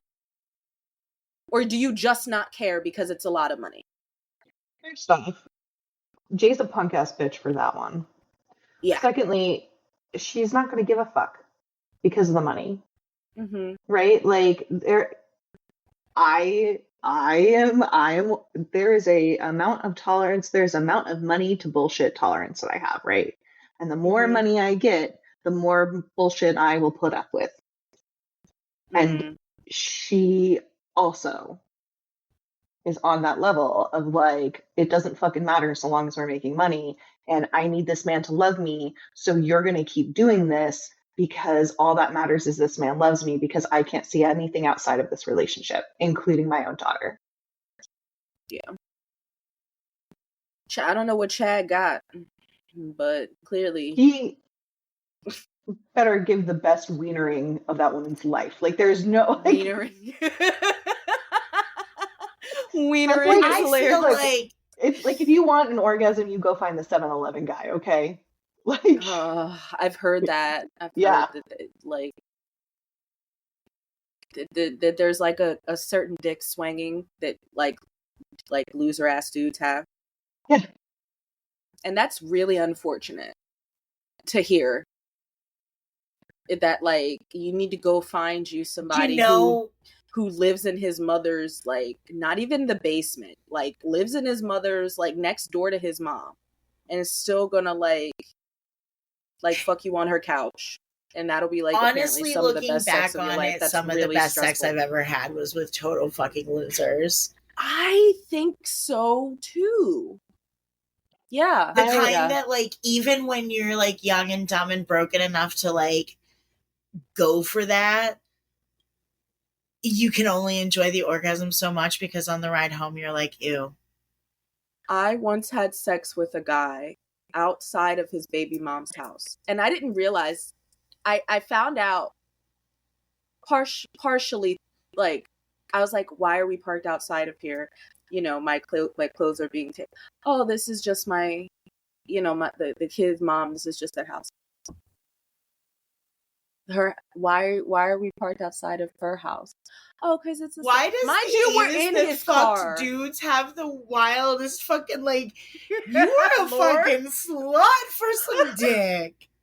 Well, I think it's because I had no emotional attachment to any of these men, and I thought something was like. So you were just like, yeah, fuck me outside your baby mama's house. I mean, I fucked a dude at a funeral home, so I get it. That wasn't the time we went to a funeral home, right? No, Okay, because that guy How was many times weird. you guys went to a funeral? that guy was weird. Just one. Okay. Just one. I would say I've run the gambit of like loser ass dudes. Yeah. Losers. Loser ass dudes do give good dick. I once I've fucked a never guy thought at about his it, but brother's yeah. house. Like at his brother's house. Like he was like, do you want to I'm nowhere near my house. I live here. And it was like 40. I was at my friend's house in the city. He was like, well, my brother lives in the city. Do you want to come over? And I straight up was like, piece this dude's brother and went and fucked in somebody's random bed. Yes. And then like I think I set myself up to have very little attachment because I was like, my expectations of you and what you have to offer me are so low that like there is no way that I could develop emotion. And like I realized, I just also don't develop emotional attachments and I care less. And so if we're if we're in a situation that's not intimate nor comfortable, you don't have to get any funny business ideas about what's going on here. Yes. Also, But I yes. found that there's a certain level of like a person being successful where they will just stop caring as much about the other person's like pleasure, right? Like some people, there's like two ways to go. Like you either make a lot of money and you only care about yourself, or you make a lot of money and you find the one sexual partner that you can then try out a bunch of stuff on. And then you hire a bunch of sex workers to do the craziest shit in the world because rich people have very interesting tastes. When you have enough money, Yeah. you start getting into weird That shit. you can kind of just have anything. You're like, what can I come up with? Yeah. That's why when I watched shit like Spartacus and they had those scenes of like them fucking the people that worked for them, just like randomly walking up and like dropping togas and like fucking. I'm like, this is some really rich weirdo wrote this shit.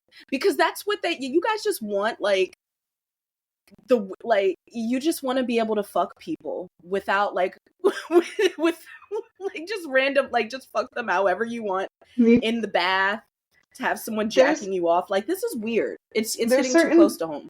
There's certain brothels in certain parts of the world where they will literally just have the person in the sexual position and you go up to them and you can pick them out based on that sexual position because you're a fuck doll at that point. Yeah, that territory is so dangerous. That's objectification. It can be. But I think consent wise, obviously that needs to be there, obviously. But I think it can just be weird to just see someone as like an ass. Consent is such an interesting conversation because of power dynamics in our culture, right? So, like, if a person needs to make money to survive, how much consent can they really give? And when it comes to the concept of selling your body, I am in better physical health now than I was when I was bartending. I get sexually assaulted significantly less than when I did when I was a waitress, right? Yeah. I still had to pay my bills regardless, right? And so when we get into the whole, like, you need to be able to consent to do this job, okay, but like, obviously, yes, you're giving access to your body. You have to give consent to do that. However, you also need to be conscious of like the ideas that comes from. There's a book called The Right to Sex that I like tell everybody they need to read. And it discusses the idea of consent really intensely with the idea of the right to intimacy, because we need a certain level of intimacy to survive. Like, we have to have a certain amount of oxytocin in our body or we will die. And like, most people don't have it at the bare minimum. Yeah. So like, if you're in one of those positions, if you're in the industry, you're consenting to a certain level of objectification, right? Yeah. But is it objectification because of how somebody else is viewing you, or is it because of how you view yourself, right? Like, do you become a sexual object just because somebody else views you as a sexual object, or is it because you view yourself as a sexual object? Right. Right? Because women can wear sweatpants and look like shit and have their hair all fucked up and not be wearing any makeup, and a man will still be like, she is an object. That is when I get like accosted the most, is when I look like shit. Yeah. And I know it's because psychologically men think I am more approachable and more attainable when I look like shit. Yeah. When I'm not taking care of myself, when I'm upset. That's why I make it a point to not cry around a man. Yeah. And so when that you're they walking can't try to comfort me or make me feel like, because then you're gonna like, like there's something weird about when that. you're dressed down in public, you do the Winter Soldier walk. Yeah. Oh, I've gotten really good at, again, I think I talked about it earlier, because I can be very cute sexuality wise. I've gotten to the point where I do have to look very mean. I have to look very mean when I'm traveling or doing things without my girlfriend, because she looks mean for me. If I'm with my girlfriend, I'm like, like, I don't, because she's like, don't, like, if anyone wanted to approach me, they would see her and they would think like she's gonna kill me. And she could, but she's also very sweet. And I think it's foreboding enough. They see like, me and they're like, yo, what's your friend's name? First, like, for some reason, they're like, yeah, you clearly are gonna facilitate this situation for me. And you're like, I'm not. I don't know. And then they call you an old bitch. And then you're like, I respect that. Bitch. Old I always forget the compound nature of the insult. And you're like, I am impressed by that. That's a new one. It's not that it was a new one, but like usually they just call me fat. Like, he did not take the low hanging fruit. Well, I think he was more frustrated about your perceived crotchetiness, because you were an old ass bitch.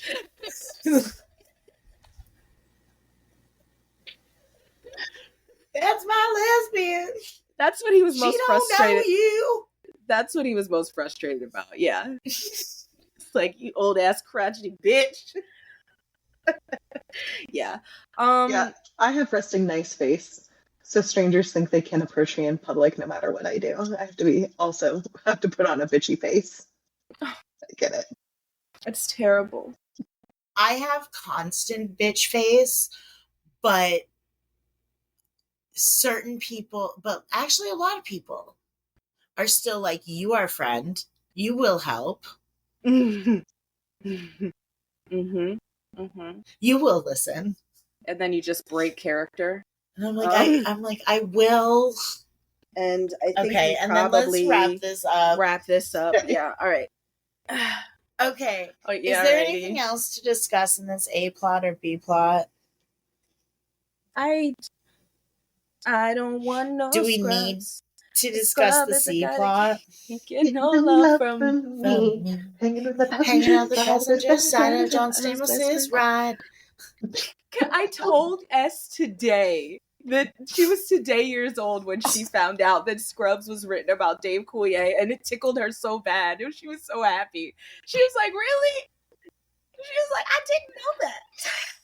It's like, isn't it so funny? And she's like, "Yes, it's really funny." It probably wasn't written about him, right? But I think he inspired it by hanging out the passenger side of John Stamos's ride, and Yeah. TLC made fun of him, and then we're like, wait, that's a song. That's a song right there. That's the top 10. That's history. That is history. Now people will forever refer, like, that's a genre of man now, a scrub. It's a genre. It's a genre. It's a genre. Yeah, no, I really just, come on now. Her mom should know better. I think we've victim blamed enough, but I don't even know if it is a victim blame. I think it's just a straight up blame.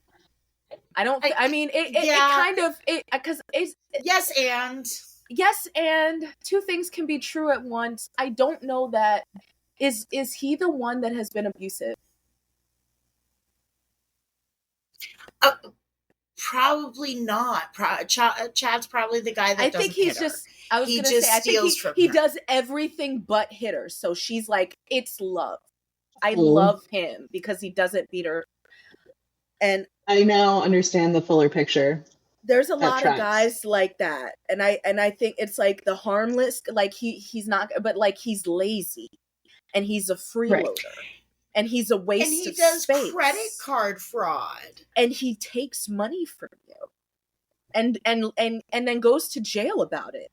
Like I don't believe in paying men in the first place, so beyond me. I have my money. I asked for your money. Yeah. To quote Jada Pinkett Smith. I don't in need Scream money 2. from a man. I've got my I've got my own. but I want yeah. money from a man. I But I want want money money from from a a man. Yeah. I'm not spending mine. Yeah. That's where she fucked up. That's the first place she fucked up. And then there were many others. But yeah, I think that's probably my fault. Because I don't think I explained how pissed off, how enraged I was. Because I'm like, why would you put that much trust in a man?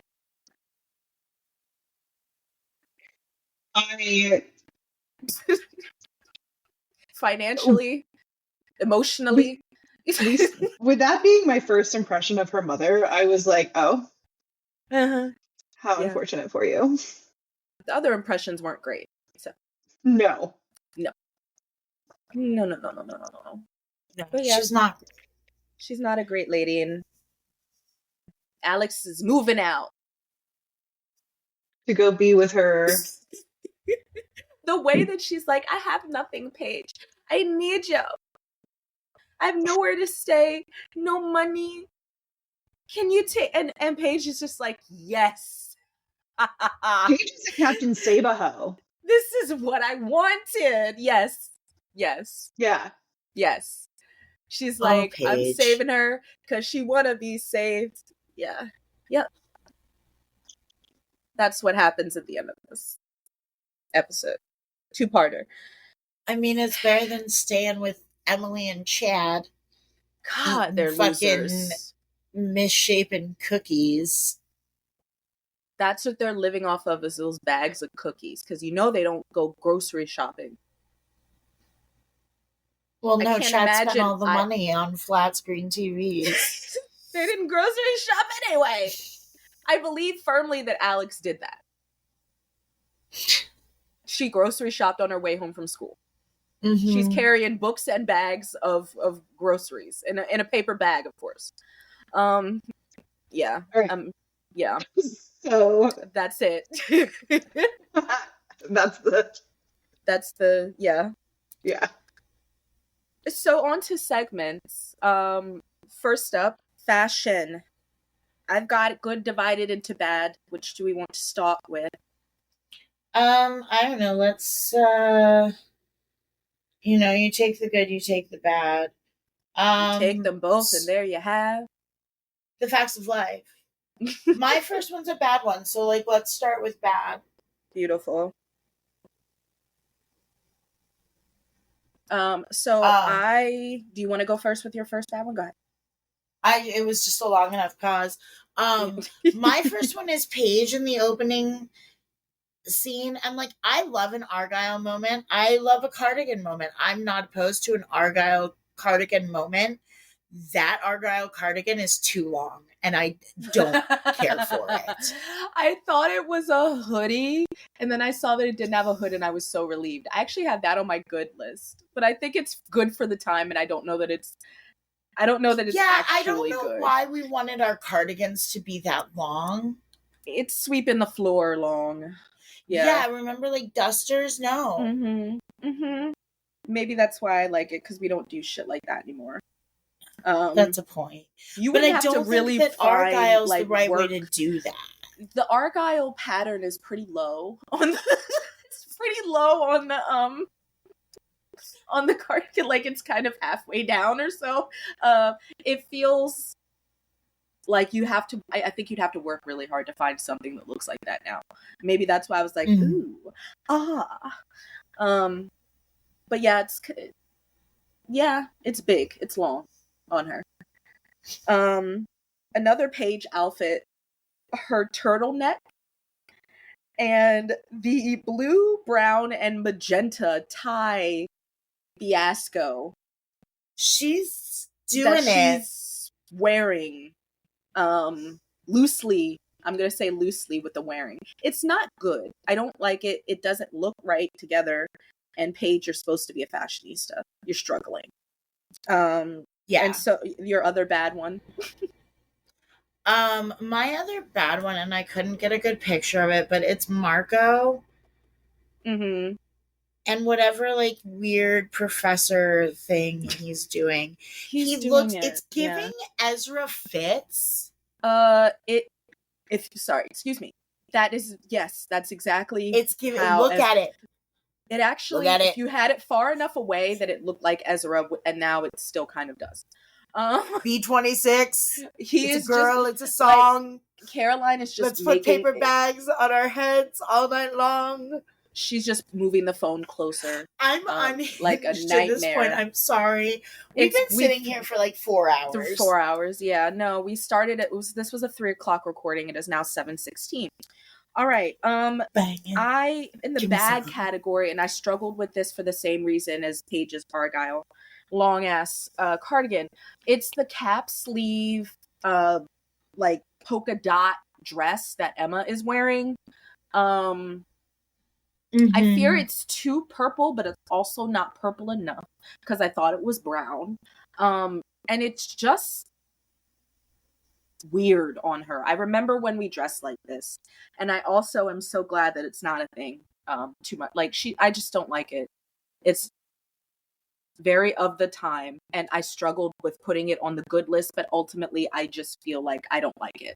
So her hair in that outfit is stressing me the fuck out too. She's got Hatzalako's hair.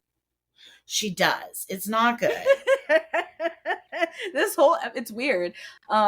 Their styling of her goes from very coordinated to having her only wear a certain color palette, to like whatever the fuck they've got going on in here.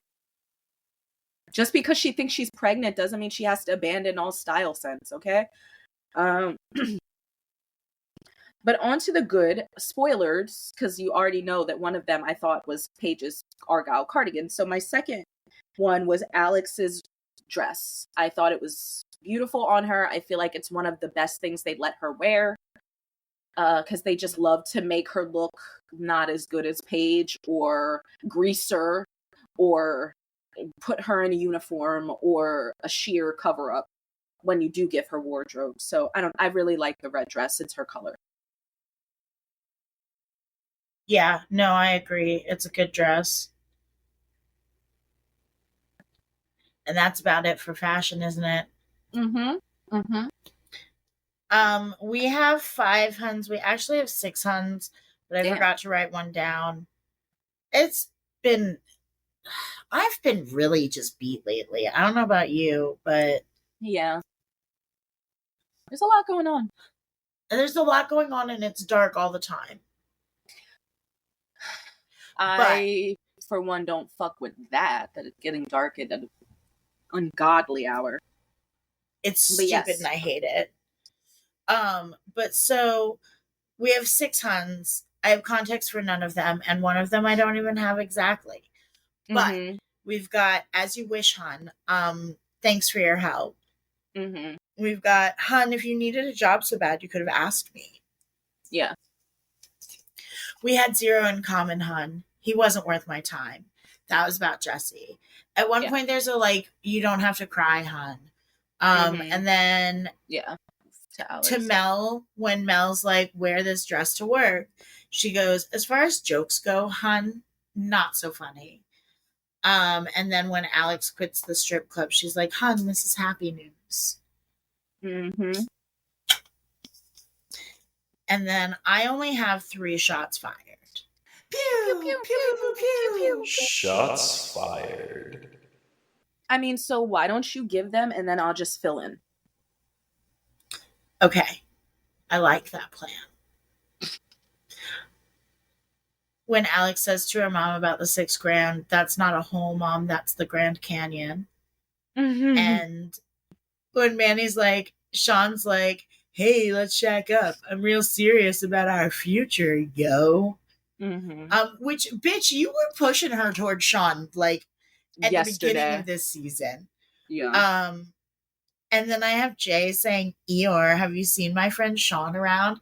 Because it's just like such a weird way for Jay Hogarth to call you depressing.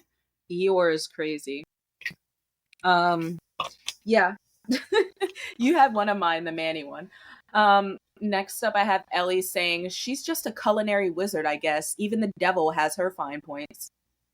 I have Paige saying, Jay's girlfriend works at Zanzibar. Kel surprise. Guess NASA wasn't hiring. I have Alex saying, pressure. Excuse me for finding your idea of pressure pretty damn pathetic right now.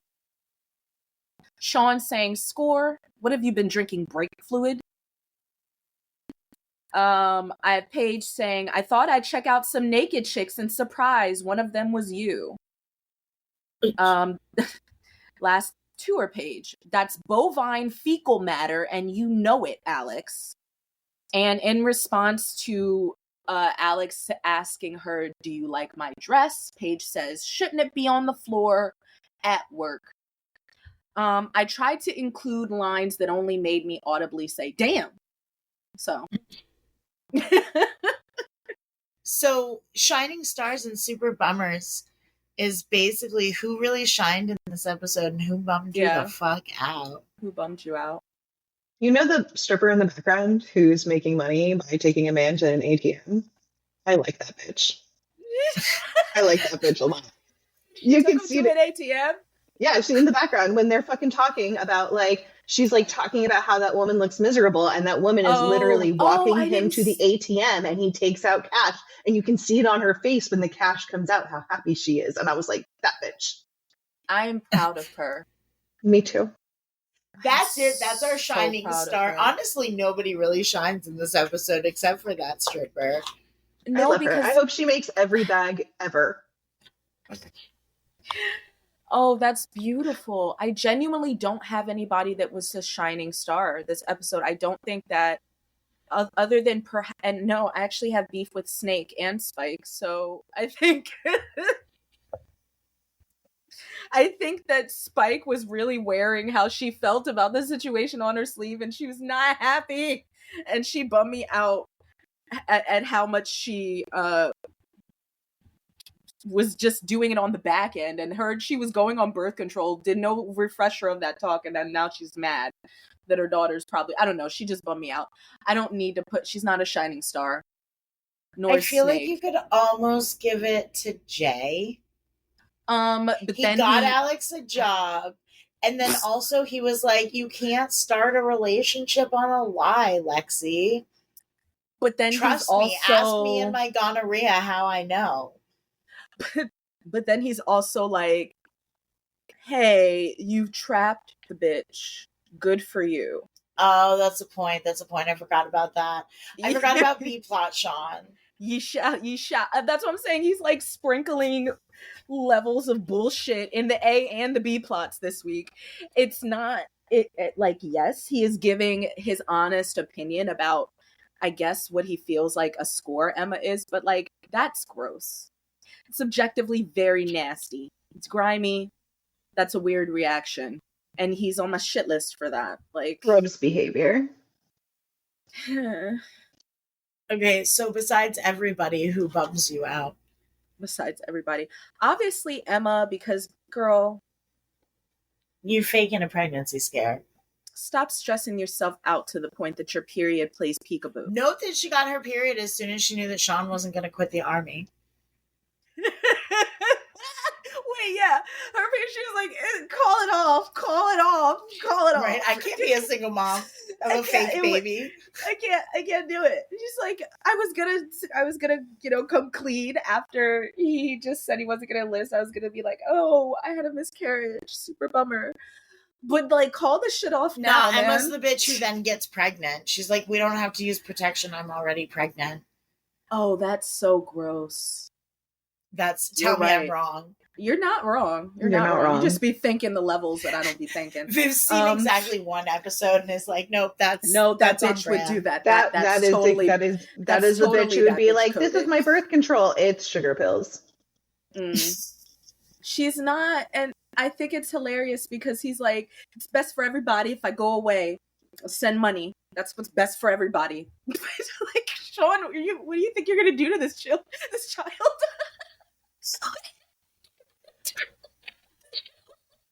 Part of me is like, at least you're in honest. A trailer park, Emma. I deafened a kid. I might have killed Rick. I'm no good. Genuinely, like, yeah, it's just the perfect girl and the guy who doesn't deserve her. Like, she was like, I know I'm being pranked now. Call off the cameras because I'm not going to be a teen mom. He probably does think he's going to come home from the military, like, ready to be a husband and a father. He's probably marching off to war listening to I'll Make a Man Out of You. They both suck. I wish that women at that age really did believe that when a man says he doesn't deserve you, that he doesn't deserve you. Yeah. And he might start treating you like he doesn't deserve believe you. him. Just believe him and leave. Right. Because he doesn't. Yeah, if he can say that, I think it's just, I find it so hilarious that he does really love Emma, but he's like, I'm going to be in this child's life, but you have to raise this child on your own. And for her thinking that she's not a teen mom with a guy standing next to her is hilarious. You're still a teen mom, honey. Even with a boyfriend, you're still a teen mom. Just saying. You're a teen mom until you're no longer a teenager. Yeah. Sean's out here being like, I don't deserve you, but actually he's like, I don't want to raise a kid with you 24/7 with you, and you're stressed out because you're a mom, hell. And you're probably not going to be hot anymore because baby will wreck your body. Yeah, he's like, if you are pregnant, which God, I hope you're not. I will be sending you money from the war. I will be going off to war. Yep. I will send you that money. Whatever money it is. Sean Alexa, like, play Traveling Soldier by the Dixie or by the Chicks. Oh my gosh. But yeah, they're all bummers. It's not a very positive episode in the A or B plot. I find heavy bumming with Paige. I find heavy bumming with Alex, even though I feel really sorry for her. I think that she just mishandled a couple of things that bum me out, ultimately. Oh. There we go. I'm sure she'll be back. Yeah. But yeah, I mean, did you have anything else to add about the bumming? No, everybody bums. Everybody fucking bums. Hardcore. hardcore bummage. That was exciting. Who bummed you out the most, Viv? Anybody who wasn't the stripper lady. Yeah, it's everybody can go on the list, right? You're like, it's the stripper lady or I was nobody. like bummed out for Alex not taking the Vegas trip because, bitch, what are you doing? Bitch, get your bag. I was doubt like- that man would have touched her. There are plenty of high-paying clients who are not interested in having sex so much as they're interested in having a connection. Right. He did say he was divorced. Divorced men tend to die off if they don't. Men who are married have a way higher rate of survival. Well, yeah, because they need someone to feed them. Die. He doesn't make a connection of some sort. So this man is trying. He's like, I'm looking for love. I mean, I used to have a client who was like situation. archaic, and he would just buy me really beautiful dresses and take me to like military balls. And like that was his thing. And he didn't need to have sex. He just needed arm candy for the night. So like, who knows? Respect. It could have been like that. It could have been like cool. that. And honestly, Yeah. if he was like, any price, Any price. I'm making so much money that weekend. Yeah. Prepared to write checks. Well, and like if you gamble and win money at Vegas, that doesn't count as the money he's paying you, right? Exactly. That's No, And that's- if he gambles and that's- wins money, that needs to go towards the money he's paying me in Vegas. Because clearly I'm your good luck charm. Right. Mhm. Why else would you win money? It's because I'm here. So give me the money. I would like it Give me in the money. cash in a Hermes leather purse. Ooh. Yeah. The taste level is you just called me poor, essentially. Yeah. The taste level. I'll get there. In the When we're way not that, recording, you know, when we're not recording, I'll tell you some interesting things about that. yes. Yeah, y'all don't get everything. This has been a great, though, like, I really think the perspective is awesome because this show does such a good job at painting only one side to things. And I think that though, like you said, this is a very valid situation for Alex to be in. I don't know that they delved any deeper than the stereotypical what you think of when you think of somebody starting to be a stripper. Yeah. Which is go banging, give me some. Give me some, go bang. It's like, it's giving florals for spring. Groundbreaking. Like, it's just like you didn't do anything special with this. How original. So Viv, if our listeners want to find you, where can they do that? Where would you like to be found? So Right. long as you are over the age of 18, Mm. you can go to my website, vivianvibes.com. You can also go on my Instagram, which is Vivian's Got Vibes, and that is age appropriate. So is my TikTok. Mhm. I don't really talk a lot about this stuff on there, or at least I'm very cautious about what I talk about. Which is also Vivian's Got Vibes. They can find me pretty much with that username literally anywhere. Beautiful. And It will then be in the if, show notes. yes, and then if they want to talk about the fantasies that they don't think they can talk about with literally anybody else, they can call me at peplove.com. You want to be eaten by a sandwich? You want to be a Peplove.com. sandwich? I'm going to turn you into a sandwich, baby. BLT means baby lettuce and tomato. I really hope that he's listening. I I don't hope so, remember too. his name. I hope that you're listening.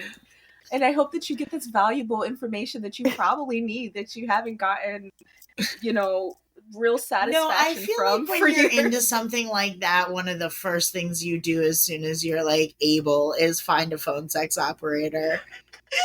I hope that he was able, but if he's like, I haven't found the one, I think you should explore. Look, if you can find sneezing fetish videos on YouTube, you can find anything anywhere. I was today years old when I learned that sneezing is a fetish. I did my first video of that last fall. Oh my gosh. We'll talk about that another time. Oh my god. Okay. Well, love it. I love it. I love when the convo is good.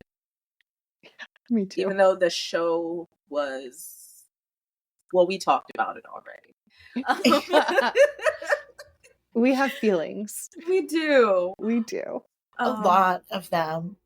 But let's take our selfie. Oh, yes. Let's take our selfie. Ugh, my lighting is terrible and there's nothing that can be done about it. Well, I've changed into my Pentecostal outfit for the day, so I had to get my old lady nightgown on. I'm in velvet, so it's fine. Caroline, I'll send you a link to the light I use because it's like $9. Nice. I like a $9 light. Yes.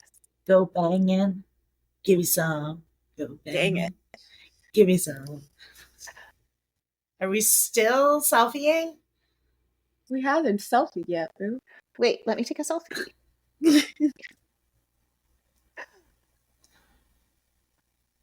I hope it looks good. I'm not. We're doing that. Fantastic. Thank you. Beautiful. It was great. It was. All right. Well, I loved having you on, Viv. I'm already planning for you to come back. So hopefully you enjoyed yourself. And oh, yeah. I know that our listeners, this is valuable POVs, guys. This is people who are not, the writers of this show actually offering a perspective. So we hope that you enjoyed it. And yeah. Thanks for listening to Your Mom's Podcast. We're taking the next 2 weeks off, but then we'll be back December 17th, probably with our first round of trivia, but maybe with our season 6 wrap up. Who knows? Who knows? Not us. Viv, do you want to read the sponsored by? This episode of Your Mom's Podcast was made possible in part by Club Zanzibar, slut shaming, and support from listeners like you. Beautiful. Fabulous. Goodbye. Goodbye. Happy Thanks, guys. We will be back soon. Happy Thanksgiving. Comment on this. If you're listening on Spotify, comment and tell us what your best dish was on your Thanksgiving table. Ooh, I love that. And if you're listening anywhere else, you can also comment that as well. Yeah. Hi. Most of our people are Spotify, it turns out. I know. I saw that poll. And also, I we have a responses. Discord now. Join it. We're going to read Hunger Games. We do have a Discord. Pop in and say Happy Thanksgiving. If you are listening to this, we will probably be having some conversation at some point because we will be together. We are together while you're listening to this. And we're starting to vamp up the Patreon and shit. Now's a good time to kind of come aboard. Get involved with the pad if you've been on the fence. We would like to take a moment to thank our patrons. Tay, Evie, Iggy, Alex, Gina, Carrie, Miranda, Christine, and a special thanks to our TiddySnake producers, the Degrassi Generations Facebook group, Brandi, Corrie, Tawny, Chelsea, and Alyka. Thanks, guys. We love you guys. Thank you. If you'd like to further support our show, you can find us on TikTok and Facebook as Your Mom's Padcast. We also have a Facebook group of the same name. And you can find us on Instagram at YMPadcast. Your Mom's Padcast is available on Spotify, Apple Podcasts, YouTube, or wherever you get your podcasts. Subscriptions and reviews are another great free way to support us. However, if you're interested in supporting us in not free ways, we have a lot of great bonus content on our Patreon, and some great merch at our shop, which can be found at your-moms-padcast-shop.fourthwall.com. And remember, that's Padcast. P-A-H-D-C-A-S-T. Thank you.